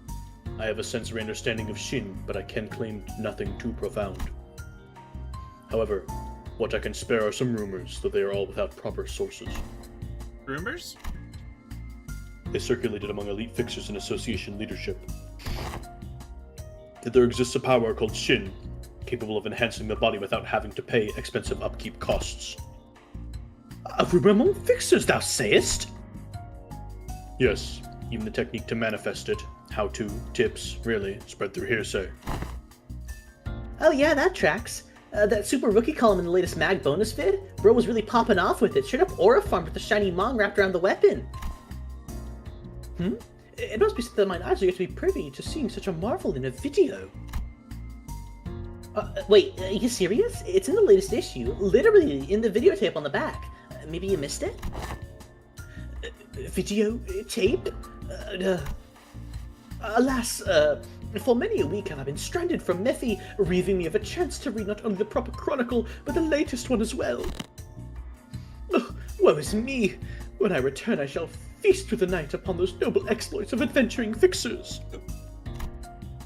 As Don Quixote dramatically spiraled into a state of utter dejection, Otis cut into the conversation, her gaze narrowing with suspicion. What I recall, the mantle of Shin grants its user a high degree of physical enhancement. There's no such thing as a reinforcement without supplies. No power of that magnitude comes without an equivalent cost to wield it. That power. As in, you have a guy in the guy in the garden who does know how to use it. Just Relies on emotion and will for manifestation. Its output is not consistent like prosthesis and augmentation. And depending on how it is used, the consequence it demands, Dante, can reach levels comparable to the ego you use. You mean to say it exacts a toll upon the mind? I can walk through the fundamentals if you'd like. what I observed, it appears to be a technique reserved for those of considerable strength. At our current level, it's not unreasonable to assume we could make. Is it not unreasonable to assume we could make use of it? Regarding that, our team leader has been conducting intensive research. And according to her, physical strength itself has little bearing on one's ability to learn and wield Shin.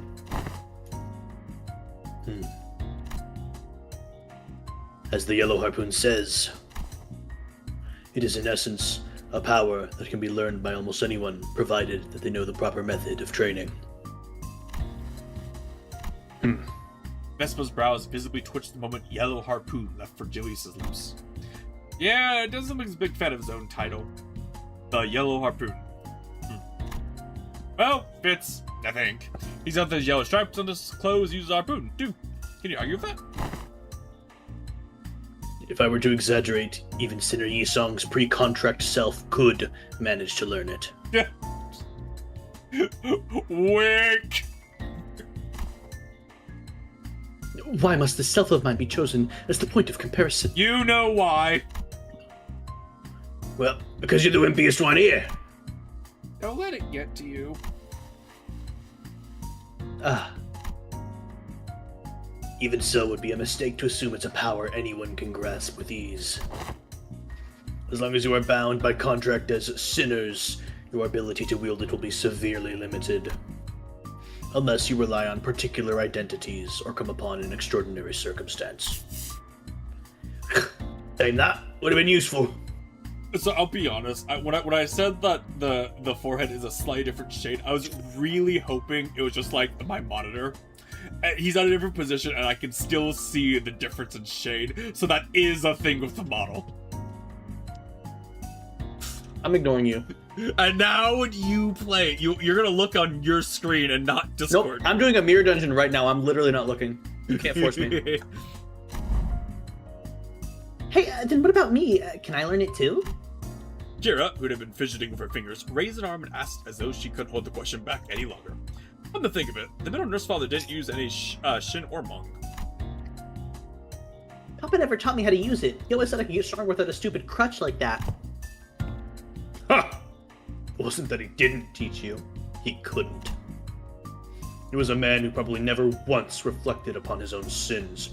A piece of trash like him would be incapable of even comprehending such a power in the first place. Vespa's responses always come back dripping venomous hatred whenever the conversation turns to the topic of the fingers. Kira must have noticed it too, or perhaps she simply couldn't find the right words to push back.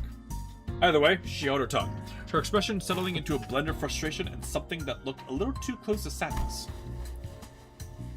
If you want to reduce it to a yes or no, then yes, you will be able to learn it with the odds in your favor. That is, assuming that the company decides to tolerate your continued existence. I said I get it.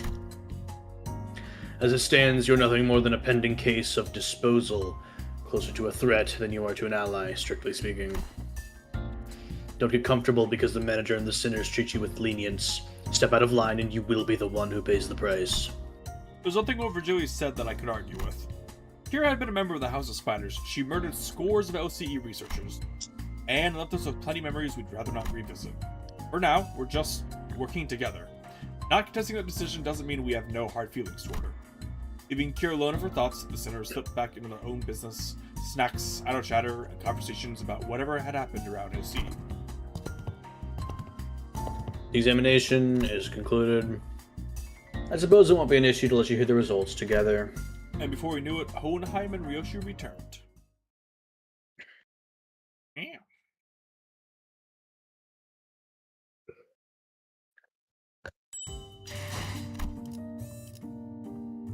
Renketsuen. Oh. To present the conclusion first, no, the notion of the sword being a sentient one is incorrect. The locus of the will is not the blade, but the scabbard. An ego forged in a rather paradoxical nature. Yes, that would be the most appropriate description. Yeah, not a sentient sword, huh? Ryoshu's grumpy dismissal made the scabbard quiver, almost as if it had taken offense. Somehow, I felt like I could understand what Hohenheim is meant by will now. It was a reunion of sorts, one that gave both a tinge of sadness and hope. If the scabbard has its own will, does that mean the owner of that will can be resurrected? It is too mature. Blah! It is too premature to deliberate on the matter. The state of existence under question is not one that may be defined as death at the moment. I assume they ask whether it can be revived or brought back to life, so to speak. Even supposing that survival is a fixed variable, the reconstitution of the original corporeal body falls within the realm of theoretical possibility, the probability approaches zero given the limits of today's technology and conditions. We researchers are inclined to entertain even infinitesimal chances, but in the terminology of the lay people like yourself, such a prospect would be labeled impossible, wouldn't it? No. There's no need to fixate on the impossibilities of the present, Manager Dante. Such matters are reserved for us scientists to hold on to. Right. But we may have uncovered a thread, something that could lead to restoring Ryoshu's memories, though again, that too is merely a possibility. The far more practical avenue would be for you to pursue at the moment, nevertheless. I can't believe they just fucking... just for like, yes, the plan, just like had Sora and other guy be deleted. Lehaha. Ren needed to be deleted from existence. It was necessary for the plot. Kim Ji-hoon hates Ren in particular. Yeah. Is that true? No. Oh, that would be really funny. And to that end, yes, further analysis on the scabbard itself would be necessary. Coordinate with Alan for your next duty. He should still be in the ring nurse father's quarters. That will be all. Hodam cut himself off there, clamping his mouth shut as if any further exchange might scatter and mess up the theories he'd constructed in our conversation. Alright then, before we go, anyone want to tag along? Munching on food, averting their gaze, the sinners were pretending they weren't interested at all. But, going by the way their forks had long since stopped moving, it was pretty clear to me that they'd been intently listening in on our conversation. Where are we to go? Ah, right. Sorry, forgot the rest of you weren't there with us earlier. Faust, Don Quixote, Ryoshu, and I have been checking where each back door leads. And Kira. Oh, and character. The prisoner of war, Executive Manager. We talking about me? Yeah, I guess. I'm working with them too, yeah. Best remember to tread carefully. Should you cause even the slightest harm to Executive Manager, you'll be held accountable without exception. Yeah, sure, whatevs. Kira needled Otis with a mocking pout, but oddly enough, she didn't appear particularly irritated. Anyway, I think it'd be better if we had a few more people, just to be safe. One of the doors we went to earlier led straight into the ring's corridor. That was a close call. Otis and Heathcliff's hands shut up at the moment I finished speaking. I'd very much like to come to you, Executive Manager. I knew I could rely on you, Otis. You recognize my loyalty, honors me, makes Executive Manager. I, Otis, understand better than anyone you're concerned about the peril of working the prisoner of war so liable to betray. To have your indispensable self-perceived fucking brown nose. Oh my god. The glaze never stops. The agenda never continues. Stops. Only a handful of soldiers on your Glory command. to Project Moon! This cannot stand, I'm afraid. I won't be able to focus on other duties. I'm personally seeing to your safety. I get it, Otis. You made your point. Fair enough. Look, Peter, now I just keel over the moment you summoned me. Feels a bit dodgy, that. Better I stick by your side and scrap it out myself. I'll be honest, that's like such a fair fucking reason. Yep. I don't like that I just simply I stop. don't like that I just pass out randomly. I'll just follow. He's like, that is such a fair reason. Probably don't need me to come along then. I guess you can just summon the rest of us like you did earlier if shit hits the fan. The research unfinished holds my efforts. I shall join you once it is found closure. I don't think I can be of help much help wherever you're going. I'll pass. I will follow if that's your order, Magic. No, it's fine. She gets to rest very well. Immediately falls asleep. It'll probably be okay. I can always summon them again if things get too dangerous. Right? Surely. For now, I should go see Ellen again. Surely, the power that is obviously not working right will continue to be usable. Surely. Surely that won't be a plot point coming up. Not yet. 필두, 출진. Ah, you've arrived. I was waiting for you. We sifted through and I said the doors, the highest probability of leading into the rings gallery. Next up would be to enter the alternate door you mentioned, but... Hold up a sec. I was actually gatekeeping more stuff. Ah. Gatekeeping? Are you saying you have more tell about gates? Doors? Yep. That door over there, pretty sure it connects to N-Corp's nest. I saw Albina going in, all hyped about some canned, whatever it was. And that wooden door with bandages wrapped around the handle, Papa'd go in there to cross out vengeances. From what the book said, it's probably a turf protected by a thumb subsidiary or something. Unlike earlier, when she offered only vague snippets, even about just a single door, here was now feeding Alan Machine with intel that seemed solid, even as someone as clueless about the back door as me. She's far more cooperative than anticipated, even after that Alan character roughed her up, from what I hear. Yeah, you'd think she'd climb up out of spite. Wonder if she'd change her mind about cooperating with us. Nevertheless, we mustn't let our guard down, Executive Manager. There's no telling when she'll turn on us. Frickin', I can hear literally everything you're saying, you know. I know. Alright then, based on the intel, please proceed by investigating the safety stores first. As for the high-risk ones, I'll continue checking that and let you know which ones you need to enter. Alan tinkered the devices around him and flashed a couple of doors of blue light. Just fucking flashlight on, flashlight off. Guess that means we start with those. Where do you guys want to go first? They look about the same, just start with the closest one. Well, Alan did say these are the safest ones, so it shouldn't matter which one. Just as I reached for the nearest door, as he called me to, Ryoshu suddenly veered off, stopping from another one that stood a few steps apart. This door feels familiar. You recognize that door? I think I passed through it a few times when I was little.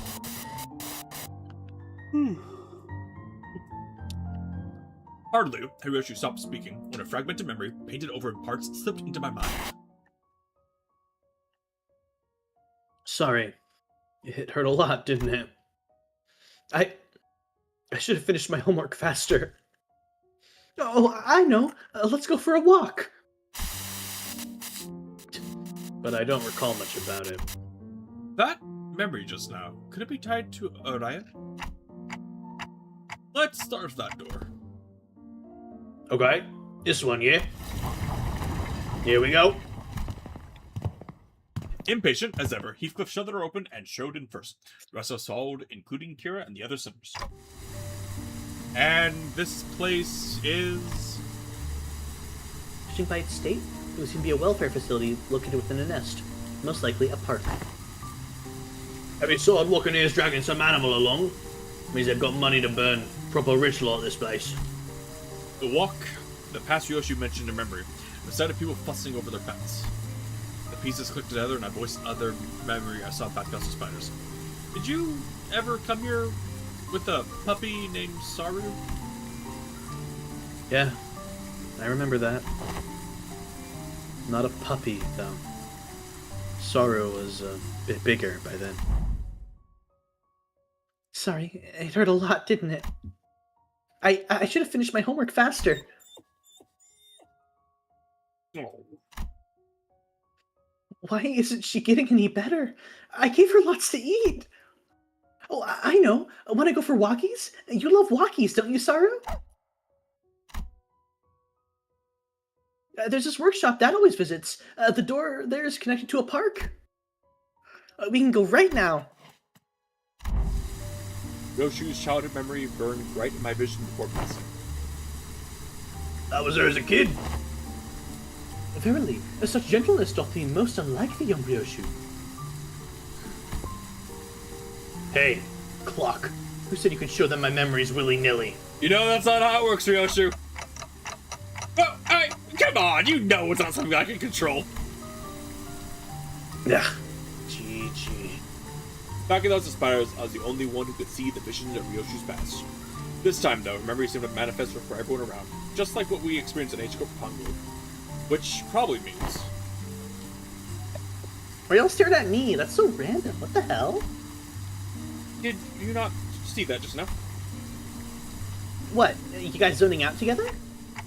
Yes, it doesn't apply to Kira. Then again, unlike how it was between Lin Dayu and Hong Lu, Kira doesn't have any direct connection to Ryoshu. Guess it makes sense.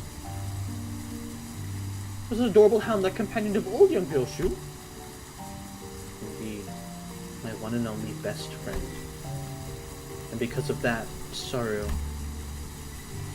would be locked away in the vault every time I had to depart on an assignment, with a spiral driven through her. The first ever leash. Looking back, it might have been a kinder fate had she died sooner. To inflict such cruelty upon a voiceless animal, How could such a wickedness be born? What happened to Saru in the end? She died before her time. I don't recall why, but there was this day when Saru wouldn't stop whimpering in pain, and I shut myself in my room, crying. You were, not someone else. Who else? Well, see, it was me. Even after witnessing the fragment of memory, Heathcliff looked utterly unconvinced. And while I was grieving, Callisto offered a solution. Said he would give me a gift the next day. And what I received was something he called the Beastbone Blade. A tanto that would whine and yelp in Saru's voice with every swing. Ew, no way! I always knew something creepy with Robo-Unk. So that's how he killed your dog, huh?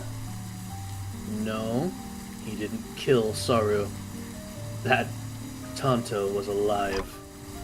Did you just say alive? Bloody hell, a right nut of that psycho. Her eyes were embedded in it like adornments. They'd stare at me in accusation. The tiny heart beat as though it was quaking with fear. It was a horrible sight, and I felt pity. So I shortened what remained of her time with my own hands. Got me thinking after hearing all that. Why do you still mess with that art thing, then?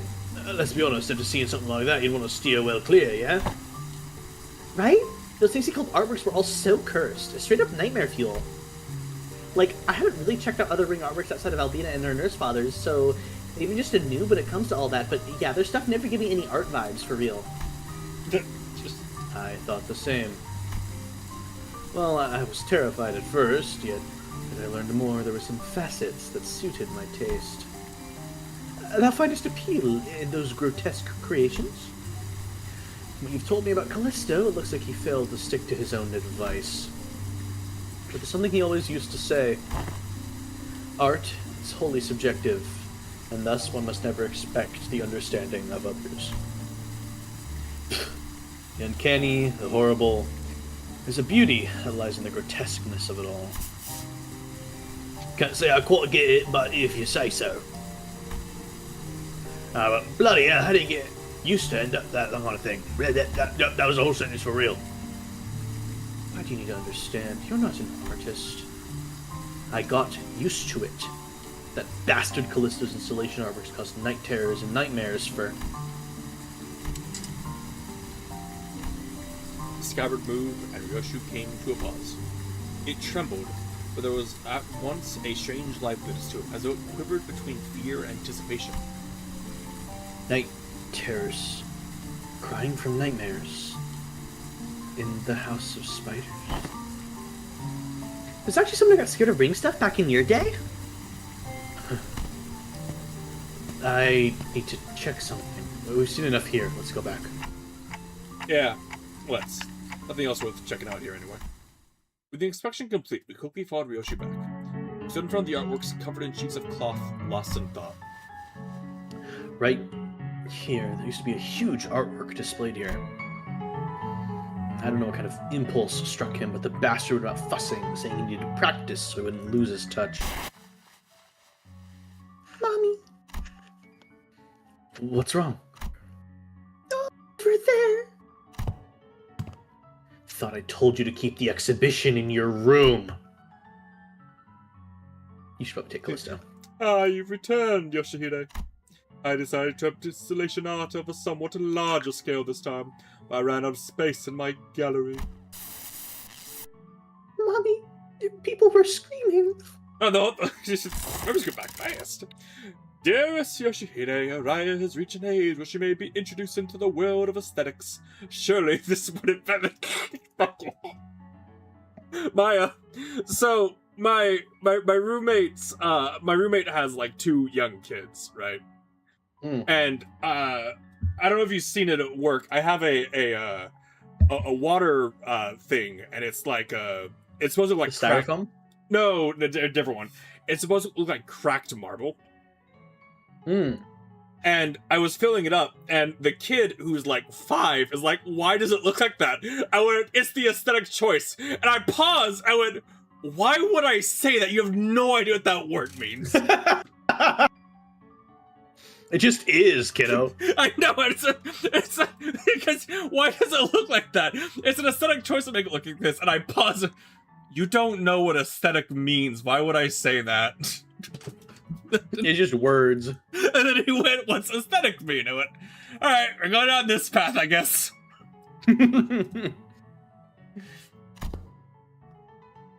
It would. You liking it and me acquiring the taste doesn't mean Araya will. Well, let's get you back to your room. I was hugging something in my arms. It was crying. Saru? No. Too big to be Saru. The lacerated memories can never be made whole, no matter how many fragments are glued together. We could tell Ryoshu everything we knew about Araya, but it never truly reached her. I see. This hollow void. This must be Araya. Sensation and emotion for what's been emptied began to entangle Ryoshu's memories, and that makes it possible for us to reminisce about Araya together. The soft rattle Araya gave seemed to show how pleased she was with the small step. Alright, time to check out the next door. We entered several more back doors that Alan pointed out, but unfortunately, none of the places we ended up served Ryoshu's memories any further. Pretty much nothing here. I think we're done. What? How'd they get in here? Startled, Kira pointed ahead, where figures wearing animal masks were hauling what looked like massive lumps of flesh hidden behind a tent of sorts. Those ring assailants from before? Didst thou not say thou hast sealed the door earlier? Then how do these villains come to stand before us once more? They probably infiltrated to vow an entirely separate route, another back door. As you can see, their objective appears to be the retrieval of the Ringer's father's artworks. Get on with it! We need to move as many pieces as we can before we pull out. The fucking third eye is stupid. Wait, but I thought Robo Unk was washed? He's got so many fanboys and fangirls here. Does his artwork possess value in and of itself? Or is it just a case of posthumous premium of death effect? Think about it. Some of the pieces have already been taken. Of course, That is a real thing with artists, by the way. Yeah. So many famous artists only became famous after they died. Yeah. Of course, there are little value to both the companies. Watching them sweating and struggling to drag those mediocre pieces with them. Pretty funny. But imagining how those pieces will be labeled with some pathetic notion of heritage connected to my name on the description plaques, pretty unsavory. They may be occupied with transporting those objects for now, but they'll likely soon find cause to harm the Wayfarer and LCE personnel stationed here, Executive Manager. It'd be prudent to learn them about delay, considering their ring's reputation. Otis is right, better open them out before they try anything stupid. Guys, looks like we got another job, dude. Let me in. Radio didn't buzz with the Center's supplies this time, but it should be fine. It should be fine! I'm sure they're not in the middle of something important. 뭔가 기분 좋은 일이라도 있었던 거야? 그려낸 대로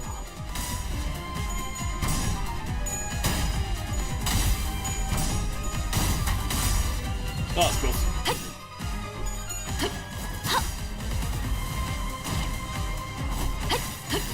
틈을 끊어.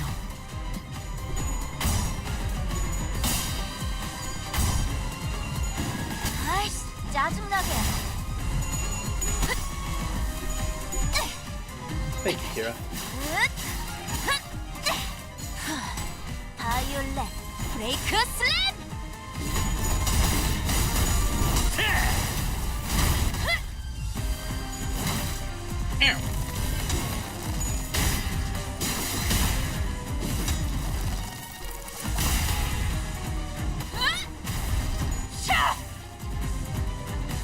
저기 술에 취한 한량처럼 허둥거리니 승기를 세운다면 아이. 지금이겠구나.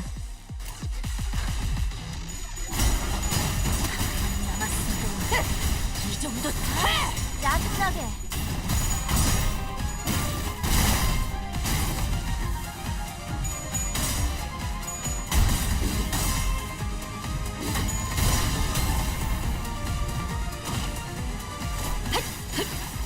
끝나 바로야. 어허. 이제 싱수에선 벗어났나? 씨알도 안 먹히는 방식으로 싸워놓고 해실거리면 상황이 다 좋게 넘어가나 그간의 전투 경험이 쓸모가 없진 않았군요, 딴테. 적합한 거긴 킬존이다! And I'm so glad I spent so much resources getting these dialogue people. They were so worth it. Announcers. Getting these what? To get the announcers. Oh yeah. Very worth the amount of amount of that. 낫도 밤도 짊어. Entirely self-inflicted. 승객이 딱 한 번 먹였어. Not a single person, not one person said you should do that.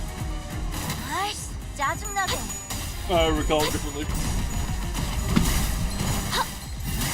Yeah?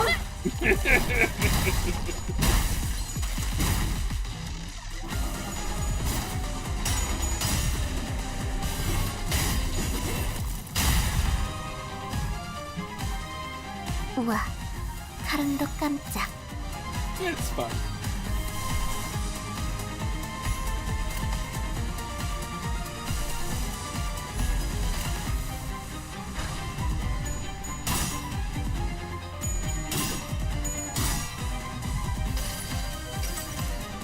아득한 여정. 멈추지 않는 시대에서 Man, 희망과 it 미래. is really nice with this comp how I like always have command override available.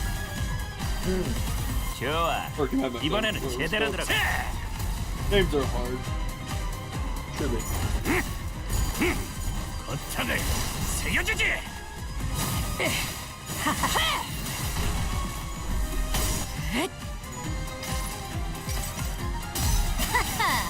이 수많은 소원들 중 그대가 이루고 싶은 소원은 무엇인가? I did a lot of damage for Nigo. I feel like.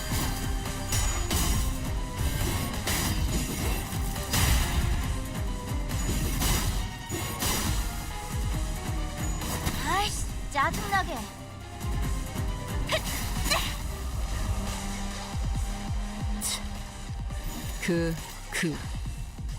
하지만 그래봤자 거라.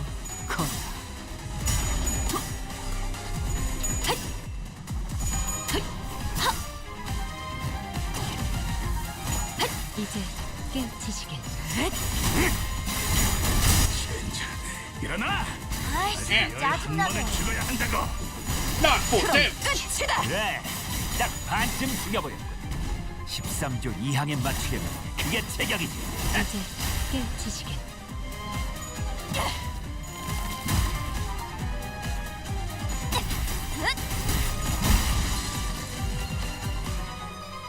한 놈의 죽음으로 끝내기. Hey guys, you probably shouldn't have ran into this one, but you know, you do. 벌벌 떨고 있는 나머지 녀석들도 처형한다.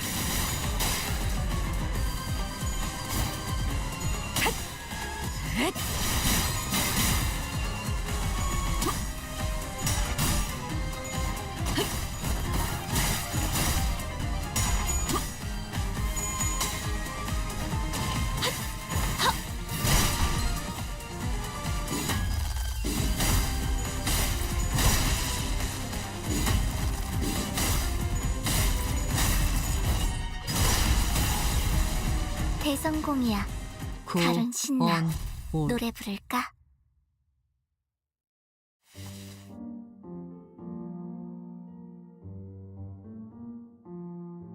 With this, last of the Ring's infiltrators have been eradicated. Is that all of them? Ryoshu kept glancing around as if searching for someone, but fortunately no other ring members were in sight. Right, but where the hell were those slot coming from anyway? When just the first wave had more of the swords legging it from the back, they've been lurking somewhere else.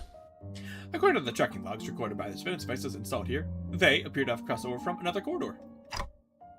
Another corridor? What precisely does the designation "another corridor" refer to? A room resembling a shopping mall, the one filled with batches of toys on display. Your company, if I recall correctly, designated as the corridor of the Middle Nurse Father? Oh, I suggest relocate there. Your assigned tasks have been wrapped up. Oh, before we set off, do you have any information to share in advance? We are planning to compile a comprehensive encyclopedia cataloging the notable characteristics of these corridors and all their connection loci. Your cooperation will be mostly appreciated. Kira seemed to hesitate, gnawing at her nails as if she were going through an inner struggle. Before long, however, she snapped out of it like she just locked in on a decision. Sure, I got stuff to tell you. Like, hella stuff. Some parts are kind of fuzzy, I'm not gonna lie, but I can still recall like 20 places clear enough. I mean, it was home for me and Papa, so... I got nothing. I never once regretted that fucker's room as home, and my memories of it are all fragments at best. The scabbard gave a faint, restless stir. Perhaps it wanted to comfort Ryoshu in the only way it could. Accompanied by its tremors, we began our move toward the corridor of the middle. That fucker. That fucker. Piece of fucking shit. 오늘 부끄럽지 않았습니다. Oh man, this is a long 의를 바로 interval. 세우는 데 일조하였으니 I mean, 내일은 더 it's 떳떳이 been- 살아갈 수 있겠군요. 2.5 hours? Not even, it's been about 2 hours. It's about regular, intervalo-wise. 야음을 틈타. The heck? They swept everything that wasn't nailed down, huh? Fret not, I espied the half thy worldly possessions, articulated fixer figurines, video game cartridges. I'm not talking about my toy box, okay? I had hella many of them anyway. My TV's gone. The couch, too. As Kira said, only a conspicuous empty space was left where the television and family couch set used to be.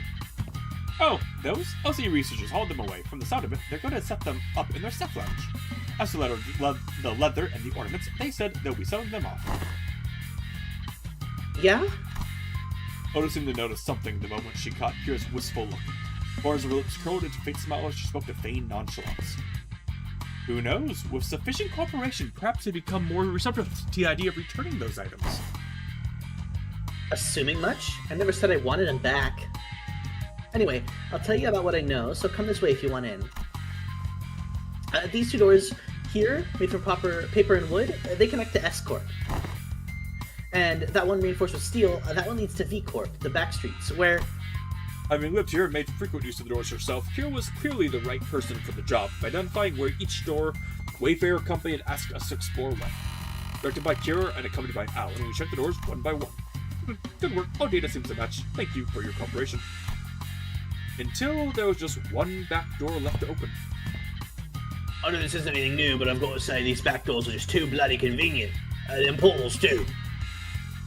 It ain't doing anything shady like the walk trains either, is it? Those are as simple as turning the knob and entering. Seems to me like you'll outpace your business rival in no time. I'm a bit hard-pressed to agree with the too convenient sentiment when it comes to using back doors and portals, but since your intent was to claim Wayfair superiority of the current Demigorp, I'll take that as a compliment. Did I say something wrong? Every technology comes with a cost, Heathcliff. Aptly said. While this has been a workday relatively free of casualties, thanks to the quality information you have provided, do understand the Wayfarer Company's primary service include pathfinding, path security, and path maintenance.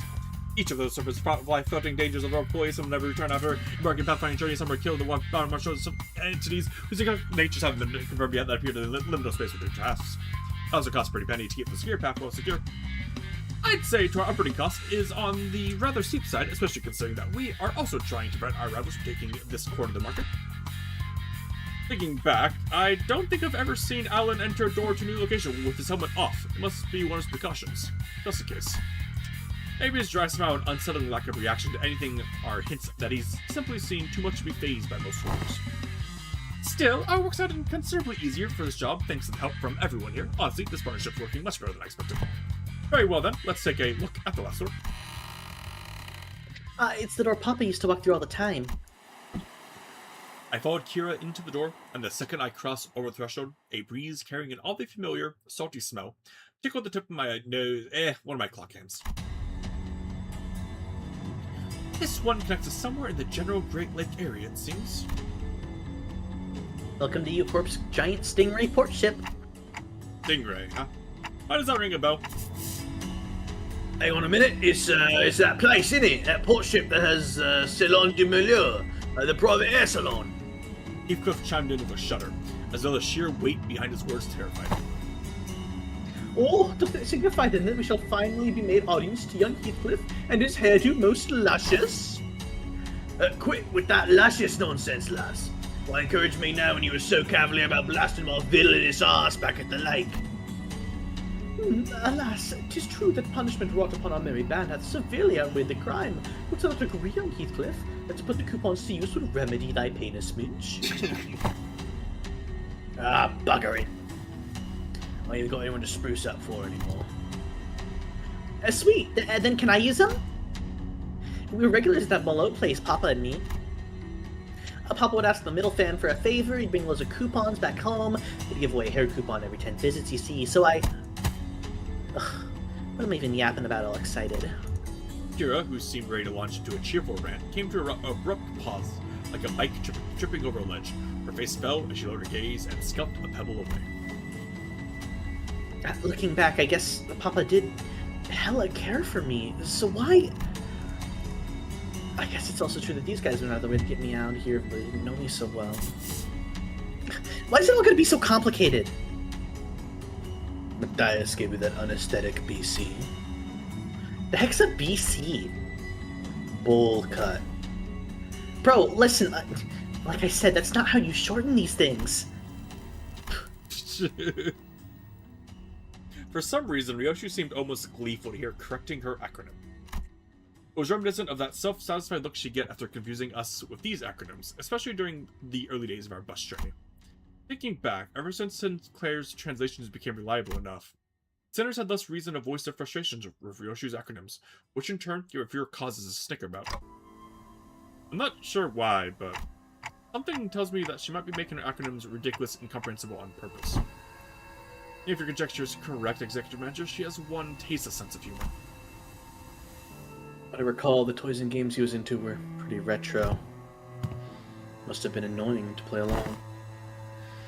At first, but the more I played along, the more I got into it. Still, corny and juvenile as shit, though. I know aught of that conflict within thee. Trifling and apocryphal they may be, yet we are all compelled to peer inwards at the interests of our family. Yeah, I want to know what Papa was into, to really get what he was talking about. Besides, I needed to know these things if I wanted to chat him up and talk about a mutual subject, so... He'd tell me about you all the time, Yoshihide. A proud shit. Not a day went by without him saying stuff like, "Oh, Yoshihide learned this in 2 days," or "Oh, this was Yoshihide's fave," you know? Too bad I wasn't here to tell you that his words weren't worth shit. I once thought of him the same as you do now. A good man, at least among the nurse fathers, caring enough to bring me gifts. But one day I realized that he'd never understand the things I really cared about, even as life depended upon it. One day, thou sayest? Pray tell, was there aught that had changed thy perception of the man? That... I don't remember when or why. It's just that it happened. Wait, I might know this. Wasn't it something that happened at school? Papa told me that things started getting awkward between you and him ever since you quit school. Bullshit. I've never been to school. I never once thought of even wanting to go to school. Matthias must have been talking out of his ass again. Huh? No way, bro. I even saw a clip of it. What? Papa showed me that video where he was teaching me how to use these doors. I even saw Baby going, "I'm off to school, Dad," in that video. I'm pretty dang sure. But I don't... As Kira went on, Ryoshu's confidence from her initial retort seemed to slip away. I couldn't blame her, so much of her memory had been mutilated. Ryoshu didn't sound like she was denying it out of hand, though. She seemed to mean it when she said she'd never been to school and had never even wanted to. And I want to glimpse that fragment of memory that made her say that. And when I willed it, a scene from her past suddenly flashed across my eyes. That is Callisto. Very well, Yoshihide, I'll register you an institution that is not entirely dissimilar from school. There is a subsidy of the ring. Academy. You sure it's a school? Not like an art academy or something like that? Perchance it to be an academy, not a school. Ah, wait, that kind of makes more sense. Yeah, it must have been an academy, not a school. Academy of Art. Ryoshu muttered a few words as though they were pieces of a puzzle she was assembling. Then, after a brief moment, she turned toward me with a sounded scoff and look of mild irritation. Pluck. You deserve a smack. Ah! Then lightly smacked me upside the head of her scabbard. What was that for? This memory sucks, Clock. Would have been just fine without it. But at least I got to remember the incident that changed my perspective on Matthias. Dad, how do I go to a school? School, Yoshihide? Well, I don't see why you'd wish, let alone need, to go to such an institution when we know scholars are here to provide you with all the education you require. Better find our unique style of homeschooling to have been much more enlightening than trudging through any of the less formulaic educational systems. But Dad, I saw him in a picture book and I don't have any friends here. I'm done. Oh, Rien, that is pointless. But it is true. There are qualities that can be learned only through group erudition that engenders competition. Very well, Yoshihide. I wish to an institution that is not entirely dissimilar from school. Really? I intend to send Yoshihide to an academy as part of my educational curriculum. There is an academy. Why is Callisto like the most understanding of her? He's definitely the most supportive of her interests, at the very least.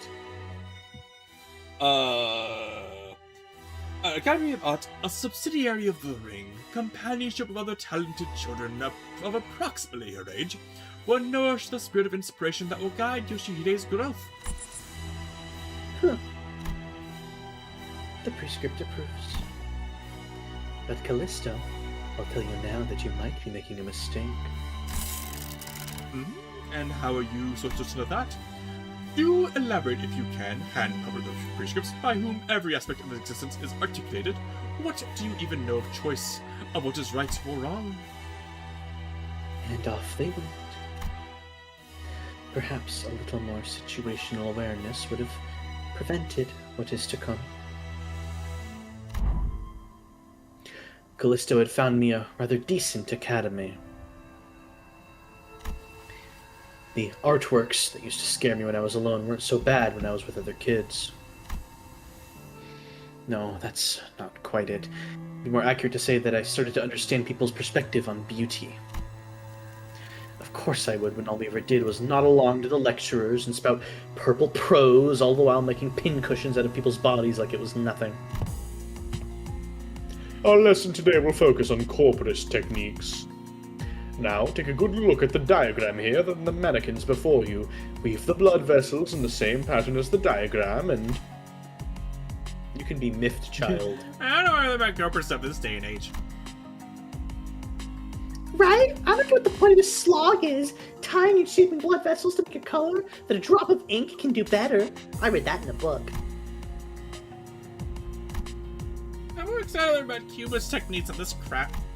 Honestly, why is this washed-up movement even part of the curriculum? It's just boring, shallow gore stuff. It's gory, but it's boring and shallow only because you guys are bad at it. But what? You mad because your daddy's a lame corporist? Oh, wait a second. No wonder stuff is just... I was taught that people who say bad things about my family deserve to get their butt kicked. Then bad-mouthing Callisto wasn't actually what set me off. Didn't have any special reverence or attachment to family like Matthias did either. It's what I was taught to dislike, is all. Just one of those tantrums that kids of that age have. Kids will be kids and all that. I'm home, Dad. Hey, buddy! You're home early! Oh, man! Must have been playing it rough today, huh? You've got dust all over. And then Matthias killed the school. Got into a fight. A fight? Yeah, they kept saying dumb things about class stuff, so I smacked them. What about you? They didn't hit you anywhere, did they, buddy? On my cheek, but it's okay, because I punched them this many more times. Did I do good? That's my girl. Dad?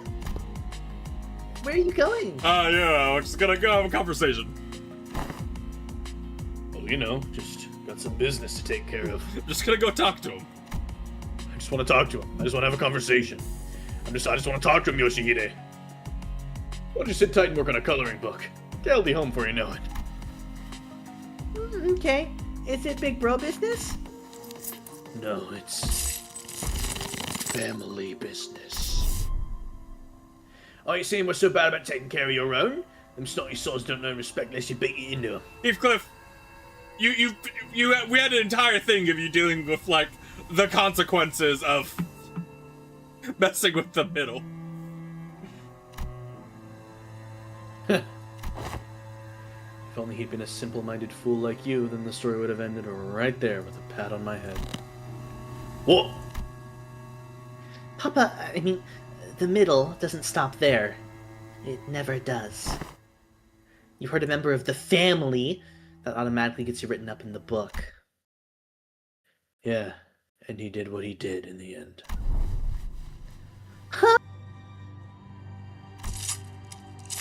There you are, Yoshihide! Is class starting already? My diligent little girl. Wonder who she takes after. Dad? I know. I said I'll be back before you know it, but I got a bit lost trying to find my way through the ring bastards' tricky mazes. You know how they are.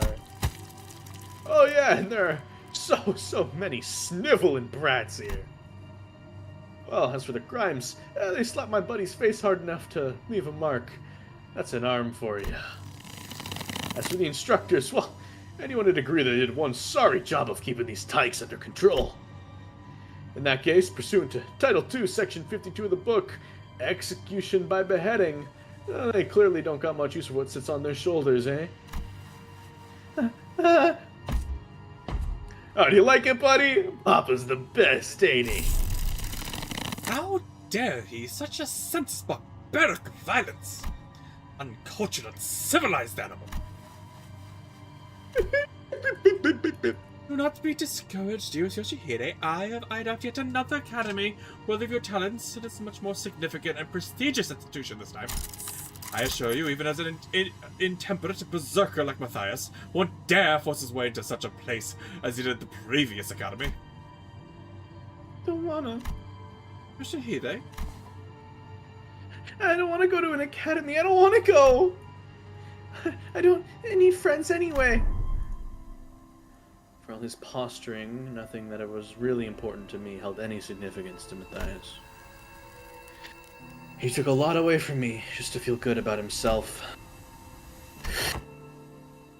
So I hoped he, more than anyone, would never find out about the things I held dear, because I was afraid he'd take them away from me like he did others.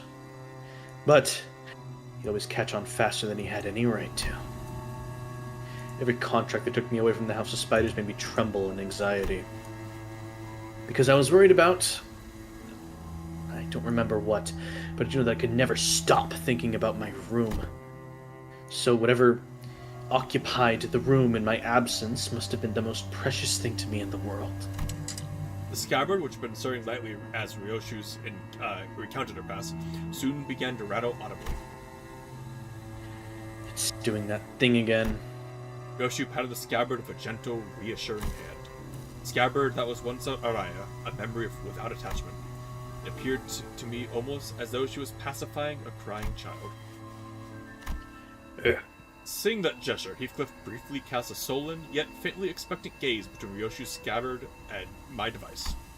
Must be thinking back to his last conversation with Catherine. But Catherine's existence, unlike Araya's, was erased by the golden bow itself. I doubt this device could do anything for Heathcliff at this point. From everything we know, the Ring Father seemed to have been the least awful parental figure about it. Oh, yeah. The Robo-Unk was such a radical guy. He sent you to an academy like you wanted and even got angry on your behalf? Oh. Hazy memories. Almost forgot to mention. A few days later after that, Callisto left a snowman on my pillow as a gift. It was made of heads. Heads! Yes, decapitated heads from the incident at the academy, threaded together into a sculpture. Thinking back, it's what started excuse for art. He's sorely mistaken if he thought some low-effort bullshit like that would make me feel better. Yeah, could have spared us the details, lass. Well, with that covered, do you guys want to head back? Hang on. What's up? Gonna get that luscious treatment before heading back? Shy you, that ain't it. Oh, those blokes walking out of the salon. Alright. Found us, ain't they? They found us. It would be odd to find a field branch of the Ring's art movement in different districts of the city, especially it would not be odd, especially that of the Falvis scale. However, various evidence, such as their masks and the fact that Arupa has immediately drawn their attention, suggests that they are in the same pack as the one making regular incursions into the House of Spiders. This is LCB speaking Team Leader Alex requesting immediate commencement of lockdown sequence. Copy that. Then why don't we... Holy shit, guys! Stop! Bloody hell, what? Don't you know where you are? You're smack dab in middle protected turf! Cosicine and Bros insists the middle will be here any moment! Oh! Yeah. That's gonna be a problem. We've already drawn the rings under one's attention. We certainly don't want the middle coming after us into the House of Spiders too. Sounds like you've got a GI. Talk. Ever play whack-a-mole? Like, why give ourselves a countdown? Just head back through the door now and beat up whoever thinks it's a great idea to walk into the door. She puts both the sound strategic sector mentor, as long as there's no high-ranking officer among them, it'd be to our benefit. Well, and do as Kira says. That was quick. Alan blinked, shooting us a puzzled look as our entire squad came pouring through the door long before we finished the lockdown sequence. Due to the immersion complications past the door, we have concluded this location is the optimal point to intercept and engage infiltrators from the ring. This location, you say? Ah, wait, that door leads to a zone of single wings of or wings protection, doesn't it? Better idea if I fight here then. puts on helmet. He's quick on the uptake. Happy to work with someone quick on the uptick. Wasn't long before the Falvis began rushing in through the open door. I didn't want someone more relaxing, but, well, gotta be helped. And that's some of the senators back to work. The couch! The TV! 제가 괜히 먹을 것들을 사들고 오는 것이 That's 아닙니다. awkward. 단테. If only they had some kind of special 보수적인 ability. 효과를 Only. 기대했었죠. Ability special. Unfortunate, almost one. 아이씨, 짜증나게. Unfortunate. Unfortunate. Wow. That was, what? 7 tails in a row? Statistically unlikely.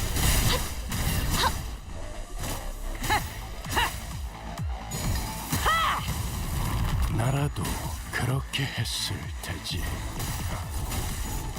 이만하면 훌륭하군요. But if this was a boss fight, that would just be a reset. Just 7 in a row and the first one. All right. 쉽지 않아.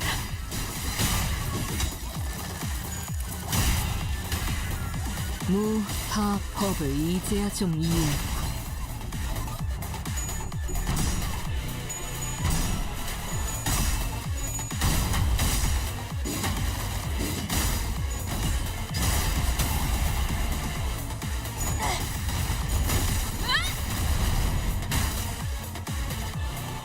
내가 담배를 다 태우기 전까지 일어나지 않으면 죽었다고 생각하고 분해주지. 그래, 그렇게 시원하게 처리하니 보는 맛이 나는군.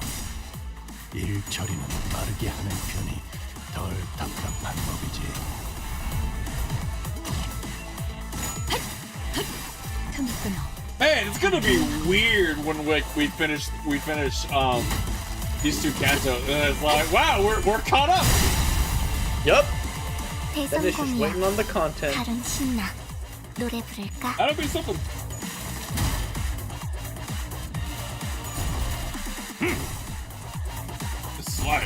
Slime Part 2. 거탑을 새겨주지. 좋아. 이번에는 제대로 들어가. 골치 아픈 것들이 그래. 고깃두각이 내가 되었군요. 왔다. 단테 나쁘지 않은 성과입니다. 틈을 끊어. 바로 그간의 전투 경험이 쓸모가 없진 않았군요. 단테 적합한 조치였습니다.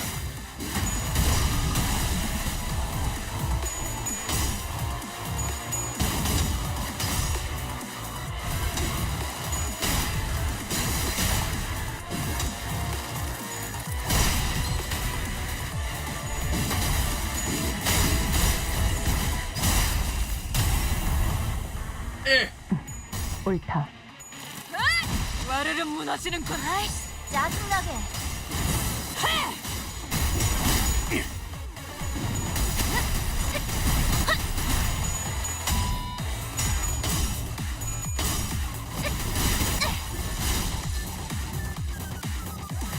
큰 흐름을 뒤집은 건 아니나 좋은 움직임이로구나.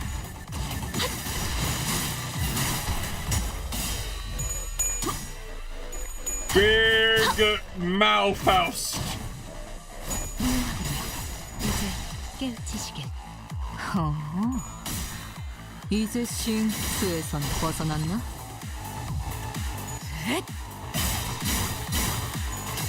낯도 반갑지. 숨이 다들 배우네. 전투장 그 사람은 그러나 수감자를 한 번에 죽어야 한다고. 하군. 하지만 이제 슬슬 그 물리는군. 도통 알아들을 수 없는 말투만 근처에 고치면 융수염이라는 딱 군 좋겠어. 거를 파는 곳 4번 있나? 수감자. They're just talking. 오늘 부끄럽지 않았습니다. The yapsters. 의를 바로 They're 세우는 데 yapping 일조하였으니 miseries.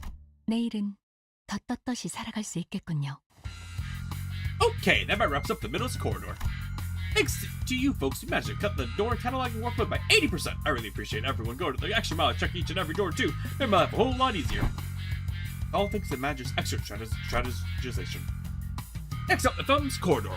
But we actually found a lot of intel lying around here, so we just need you to check some of the doors in its basement. Intel? The manager expresses an interest in the aforementioned intel. That. In the Thumbs corridor, we came across a bundle of papers detailing the comings and goings of Thumbs members and the orders they were carrying. Whoever wrote the logs had been diligent in keeping them updated. The last entries written not so long ago. While the content of the notes weren't all that interesting, they helped us get an idea of where each door in that corridor leads to. Valentina's shitty scrap papers. She'd be keeping up with that useless shit this whole time. Useless shit? Remnants of her desperate search for a thread to cling to. We found one of her backup ticket hoards. I've marked any doors that need a work with Joan. There should be about 3 or 4 of them. While you guys do that, I've got some leftover work to take care of over here. So, I've been noticing this throughout our interactions, but whenever anything irrelevant to his work came up, Alan seemed to have a way of unhearing and moving right past it as though he didn't even register what was said. Recalling our conversation of, Cesaro? That's right. Cesaro, yeah. Back at P-Corp, that deeply uncurious indifference might just be one of the essential personality traits to go to a corporate employee in the city. Understood. We'll explore the areas past the marked doors and return here. Thanks a ton. Well then, with Alan returning to where the other Wayfarer company employees were huddled around, we decided to follow the corridor to the left. Hey, there's someone in there. Or the ring, maybe? Going by the silhouettes, there's unlikely to be members of the ring. Come on, lady, get out of my way so I can see. It's the detective, some stubbly guy I don't know, and that annoyingly airy dude. Looks like Moses, Gregor, and Honglu, respectively. The trio's conversation grew clearer the closer I approached them. You okay, Vela? You bumped your head earlier. Haha, fine as a fiddle. It was just a minor fall. This is the 3rd time it's occurred. We ought to discuss this issue with the manager once this consultation is over. I think I'm seeing a bump on the side of Honglu's head. Anyway, you know what to do, right? If at any moment you see signs of... Don't worry, Gregor. You made it through the explanation and the footage booth. You're going to be fine. Again, I believe in you. Look at you now. We're right where it happened, but your arm is stable. See? Ironically, fear tends to grow most unmitigated when it is distant and unseen. I understand they might be worried about, but I don't see even the earliest portents of it. So don't hesitate to share the unfiltered thoughts that arise while you're in there.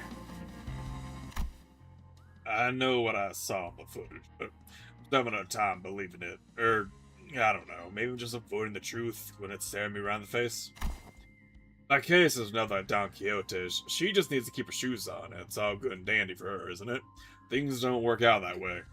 For me. Whatever they're talking about sounds hella deep, guys. You sure you're dropping on him like this? That geezer's always really cagey about himself. Maybe now's our chance to learn more about him. He's sharing such an IS about himself for once. Why walk away? Don Quixote gives a nonsensical interpretation of Ryoshu's acronym as Kira rolls her eyes out of exasperation. Between the bickering sinners and Kira, however, Otis stands in silence with an inscrutable look on her face. She is listening to the exchange between Moses and Gregor like a woman possessed. Okay, let's keep listening then. Otis was right. Damn it. Otis like, yes! Praise! Damn it, she was right all along. The war isn't over. Never was, and it can't ever be over as long as this fucking joke of a gift stays attached to my arm. Barbed words. Now, let's revisit a question you couldn't answer while the footage was playing. Hopefully, it's become easier to answer now. You've been using that arm to fight just fine so far. How? I don't mind fighting hostiles or enemies. I'm the kind of person who worries about people trying to kill me. But killing my comrades, that changes things, doesn't it? I can't even control it. There's nothing I can do to even brace for it. It's unstoppable. Like some kind of time bomb counting down to unleash a disease you never knew when its symptoms was enough. Even Heathcliff, who was always the first to step up when people began to spiral into self-hatred, stood in conflicted silence, his lips drawing a hard, straight line. Besides, Gregor wasn't wrong in that. At present, there wasn't any way to stop his transformation should it occur again. We've still got a good chunk of the journey left, and eventually we'll have to. No matter what lurks in the past of us sinners, even if they have killed hundreds, thousands, no tens of thousands of people, will you still embrace them? Eventually you have to confront an even darker, bleaker truth of the war. Can I really trust Gregor not to crumble under that inevitable pressure? I see. You're afraid you'll end up hurting us. Well, that's... At first, I thought I couldn't give a hoot whether or not I actually murdered some of you. It's a bit saddening to hear that. You know how it is, Honglu. We, the bus team, didn't exactly get off to a rocking good start. But through our journey, I began to think of you all as my comrades, and I was okay with that, because I had too much faith in my own weakness. When I realized that I'd grown so weak that I couldn't even take down some backstreets thugs with this arm, I was relieved. Imagine that, the same arm, my arm, a weapon that stabbed the heart out of countless people during the Smoke War. I'll be honest, that Hohenheim fella said that I was an exception. That alone made me hope. Exception. A potential to be harmless, weaker than even a non-combatant like Yi-san. It made me hope for a life that didn't sound so bad. We all know that went though, didn't we? Blew up in the worst possible way. And after all that, I just couldn't bring myself to fight again, because I no longer know when this fear would eat me up again. I'm constantly afraid of this damn gift manifesting again. The same fear you've carried all this time. How did you endure it before? Badly. Barely. Holding on to the idea living's gotta live on. Nothing else. This really brings back years. The memories are so clear, that's like they all happened yesterday. Best you kick me off the bus before push comes to. That can't be the answer, Gregor. You can walk away, but the danger of our journey won't leave with you. Dante and the rest will still be facing an endless repeat of peril. And it's not like leaving the bus will bring peace to your heart. Our deaths can be reversed should an accident occur, even if it comes at the cost of Dante's suffering. Even The if same can't be said for most people in this city. That's something I never expected to hear from you. I guess you're right. If we're seeing this through in any caravan, this would be the place to do so. How many places here in the city have some warmth like this one does? Boy, this conversation thing's pretty embarrassing. I mean, it's not like I was forced to go through something as traumatizing as yours, huh, Lou? Truth be told, I'm not some special case. Everyone who participated in that war must have gone through more or less the same experience. This Moses, Otis, even Valencia. That piece of work. We can't attach a number to our misfortunes as if there's something to be measured. When I fled from my past, I tried my hardest to avert my eyes from it. But you, Gregor, you're not like me. Every few steps that distance you from your past, you'd come to a pause and spare a look back towards the path you had walked. All those years I let slip by, all those that slipped you by, are dotted with fathoms of suffering that are both ineffable and beyond measure. Different experiences, different pain. Still, if there's one thing in common to everyone, it's that trauma leaves after effects that linger for a long time. What are yours? I dislike loud noises and people that talk too much. The sound too much like the cacophony of the war, like screaming comrades who resent me even as they lay dying, and the wounds they left in my heart bled me dry. But I thought you were fond of Ezra, Miss Moses? I've talked too much. And that aside, haven't you heard your fill? Might as well come from that corner you're hiding in. Aw, man, they knew we've been We've been dropping. they knew we've been dropping eaves this whole time. I was actually waiting for just the right time to come out and say a few words, but I couldn't find a proper moment to. Well, I would have had to show some magic butter on the wrestling fell sooner or later, so I don't really mind. But what's she doing here? T.A. Temporary ally? No, temporary accompaniment. Don't be an asshole! I'm working my ass off to help you guys. Pleased to make your acquaintance. You're right on time. I've been working on a theory, but I don't have all the clues to be absolutely certain. A word from someone in the know may immensely improve my confidence in the theory. Kira, do you know which door the Thumb Nurse Father was most attached to? Huh? No, duh. Duh? That's supposed to be obvious. Didn't you guys all see her? You think I just chat up a scary lady like that? Dude, she was beating the ever-loving shit out of Lucio every time I saw them together. Oh yeah, he went down fighting you guys to the end, huh? Yeah, said stuff about her generosity and all that, and fortunately died. Damn, that's unexpected. Being real for a sec, Kira, I totally thought he was gonna swap sides. Really? That lad? And why is that? You know, the vibes? You guys don't know because you haven't seen him long enough without the scary lady always looming over him. What's up? Gonna stab her right in the spine? You.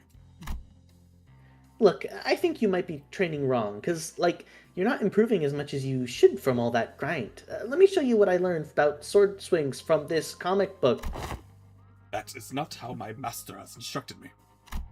The textbook cannot be permitted to have even a single deviation if it means to repay the debt it owes her. Why are you so obsessed with that crap anyway? You don't even like that old lady. But you're not so different from me in that regard, are you?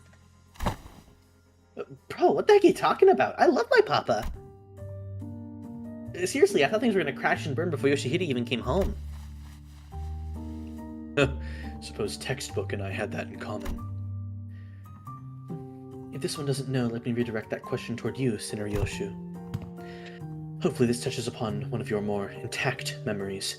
Do you know which of these doors the Thumb Nurse Father showed particular attachment to, or the doors she used most often? Why ask me? Fine, yes, I do remember. Don't even need clock's help to piece it back together. It's that one. The only the only door. The door in frame. The door in frame. Cowabunga. You read this up. The door with metal pieces dangling from it. Holy shit, I almost thought up there. Son of a bitch, a fucking fly. Where do those G-Corp fucks even jog those gross pests from? Mom? Are you okay? Do I look okay to you, Ticket? Oh, not really. Ah, I'm fine. You know I don't break easy. You should have been there to see me tear the head off that G-Corp vermin, Ticket. But, Mom, your leg's bleeding a lot. Here comes another mission. Boy, they really can't do shit without me, huh? So much for a break. The fuck is this? Bandages? For you. Is this kid serious? They've got truckloads of expensive treatments on the ready to patch me up the moment I get back to the... Well, okay, never mind that. Hey, this works. Mom? Sit tight and don't start any trouble. I'll teach you some sword techniques once I'm back. Must have been her years in the smoke war. Yeah, fighting in the war took a lot out of her and left her perpetually exhausted. Okay, I'm back from the second smoke war, Greg. The second? Fuck you mean second Fuck you smoke mean war. second?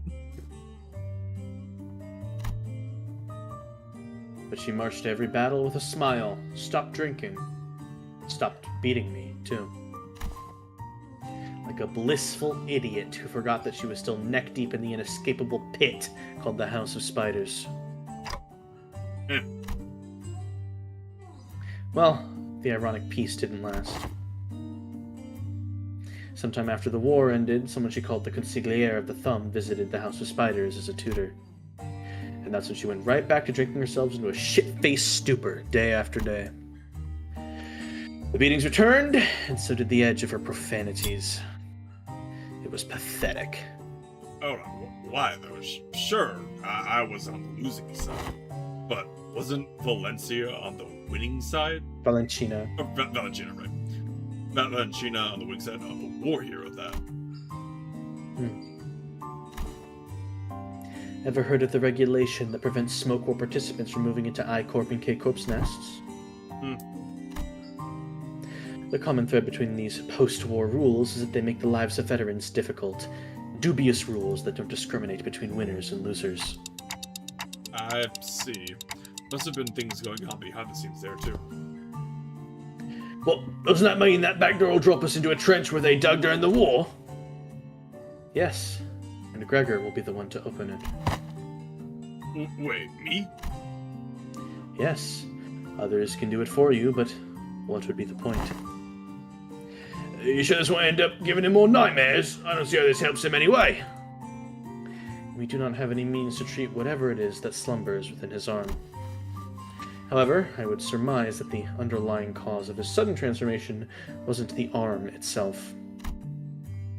Then what?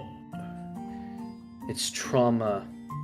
His arm took control after his psyche was crushed by the weight of the unspeakable memories coming back to haunt him. It's not because the arm went berserk that he started reliving his painful past, it's the other way around. Isn't that so? If you can come to understand that the war is really over, and that what others say, no matter how closely they echo the past, is not necessarily aimed at you, then you may be able to loosen your grip on the fear and anxiety that your arm could metamorphose at any moment. While her suggestion may seem blunt, it is one of the basic treatment principles of M-Corp psychotherapy centers. Fine. Guess I'll open it up. Gregor walked up to the door, grabbed its handle, then paused, taking slow, deep breaths. And with one arm, he gently opened the door. Tomo was the fucking random kid, right? Who kept Random bug at the random Kanto 1. bug who kept transforming. Why are you running? You should take the lead on the front lines of our G-Corp banner, held high!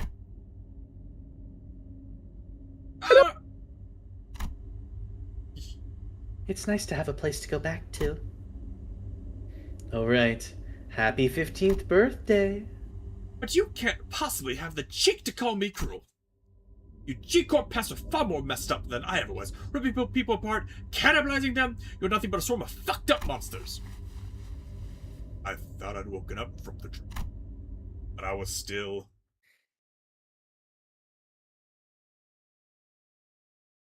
Let's do Gregor's fucked up trauma and then call it?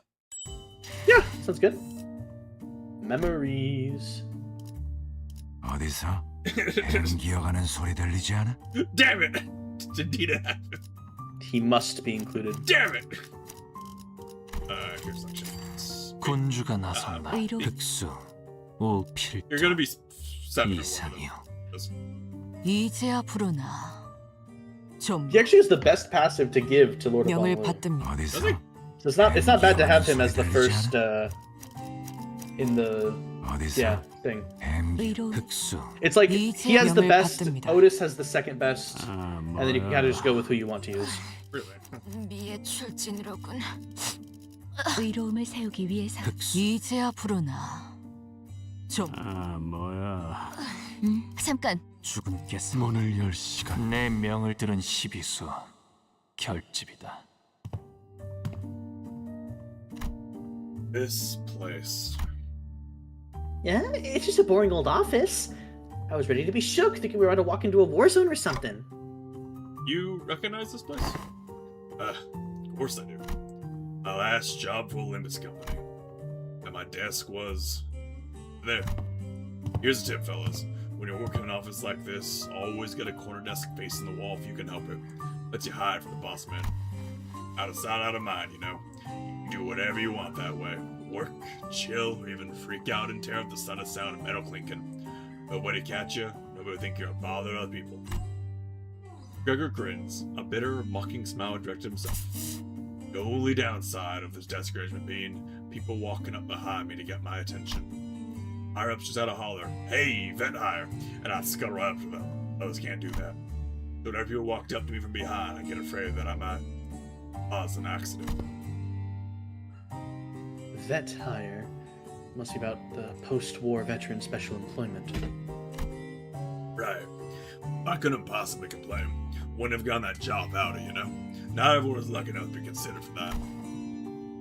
I was better off than most. Gregor! Business. Head manager. Ted? Fucking Ted. Gregor whipped around, his hand instinctively leaping to his other arm. There was an unfamiliar man in a clean suit standing behind us. It really is you, Gregor! And I see some new faces with you. Oh, wait. Oh, you folks are the account that those guys on the other team asked us to leave the meeting room open for. Oh, landed a new job, huh? I see you got a new employee card right there. Imagine, like, just... Who the fuck are you people? You just brought your new business here. Well, so how have you been doing? Me? Same old, same old. Well enough. Unless I have anywhere else to go, right? I'm not surprised you found new work so soon. You always were a dependable guy. Is the pay good? How's life, man? Oh yeah, you were gonna sell that, what, commemorative coin? Some kind of metal, right? Hope you got paid good money for that. Look at me asking, how's life to a fellow citizen? Can't imagine anyone would have anything good to say about that, huh? Moving on. Hope no one's hounding you with that vet hire shit over there. No, none of that here. Hey, it's good to hear, man. Glad you don't have to deal with that dang jackass of an exec VP messing with you like he was a war veteran himself. You know, how many years I had to hear that geezer bragging about how he profiteered from the war, pulling himself up by his bootstraps, and how every in peril is an opportunity waiting to be blah, blah, blah. I'm preaching to the choir, aren't I? That guy, huh? He's taking his sauna breaks during work hours. What do you think? His seat misses his ass every day.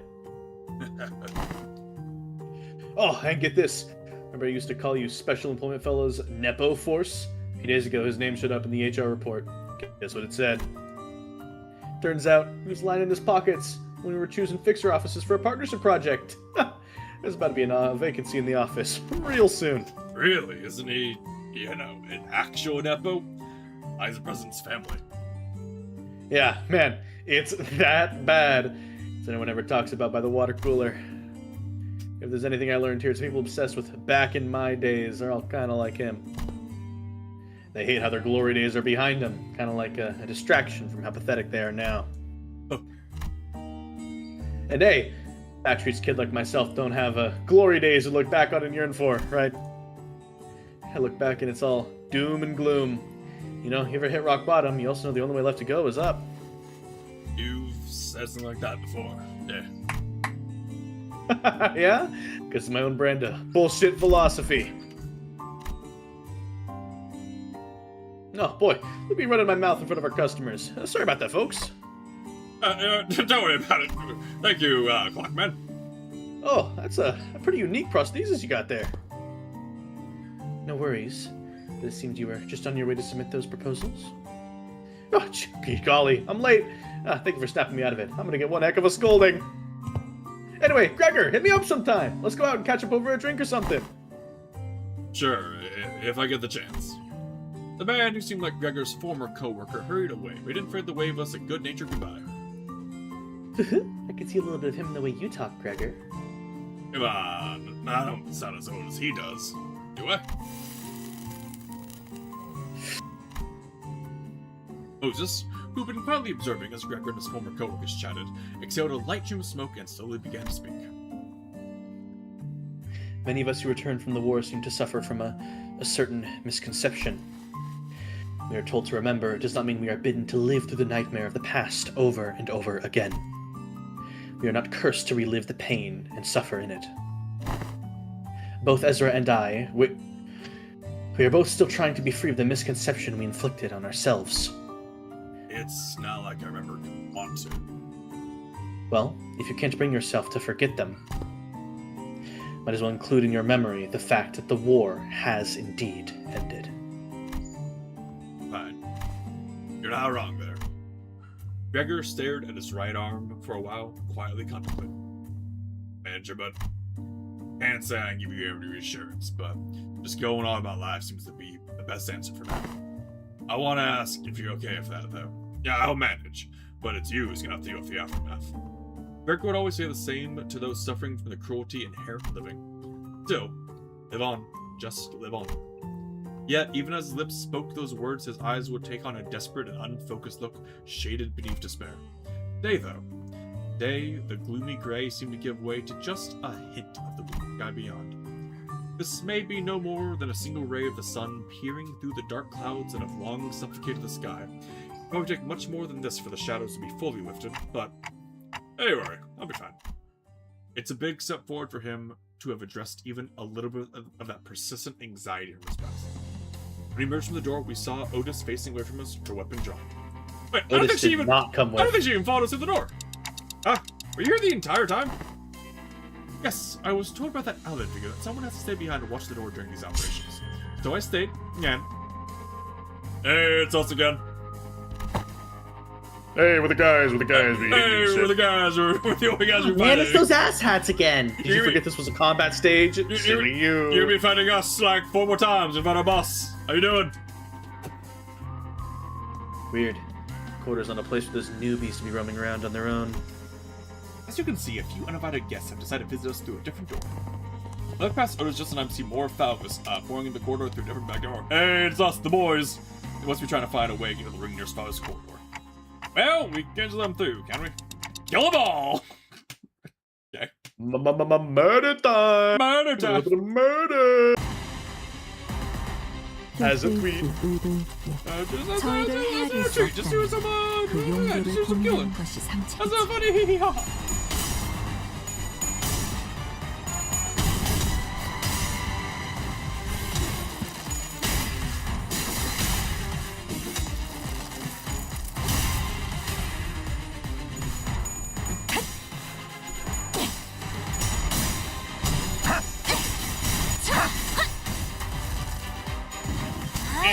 짜증나게.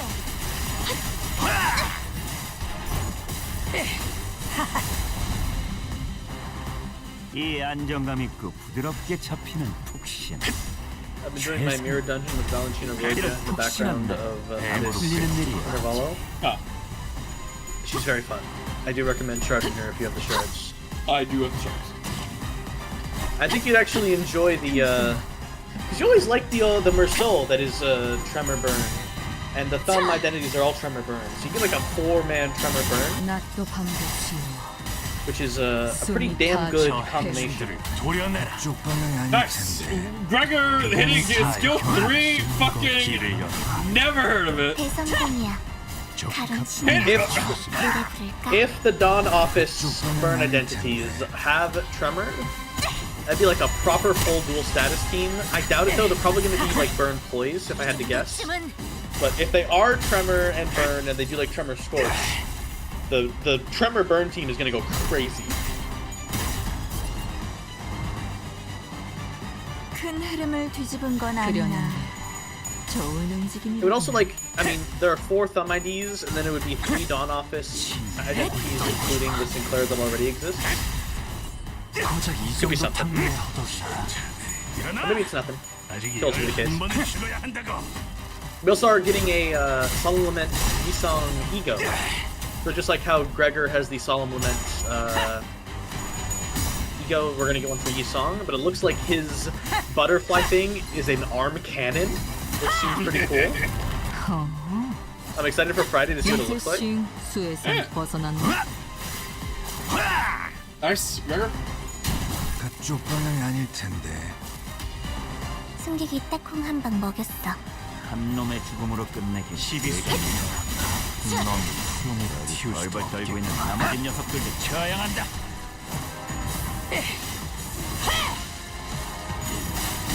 넌 푸름을 칠 수도 없겠구나.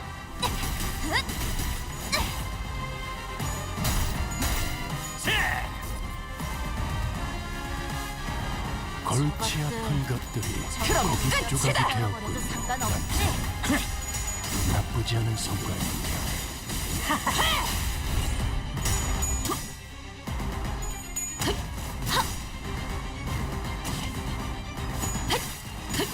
틈을 끊어. 바로 훌륭하군요.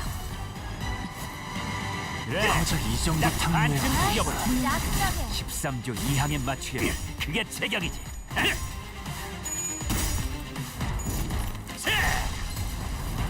Big kick. It's so funny that he just lingers on that one fucking coin. Well, for so long. it's because it's trying to determine if it's doing which version of the skill it's doing.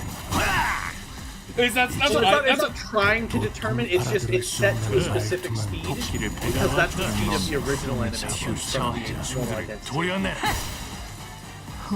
It looks like it's thinking, but that's just how long it would normally take without the 하지만 solid. 슬슬 몰리는군.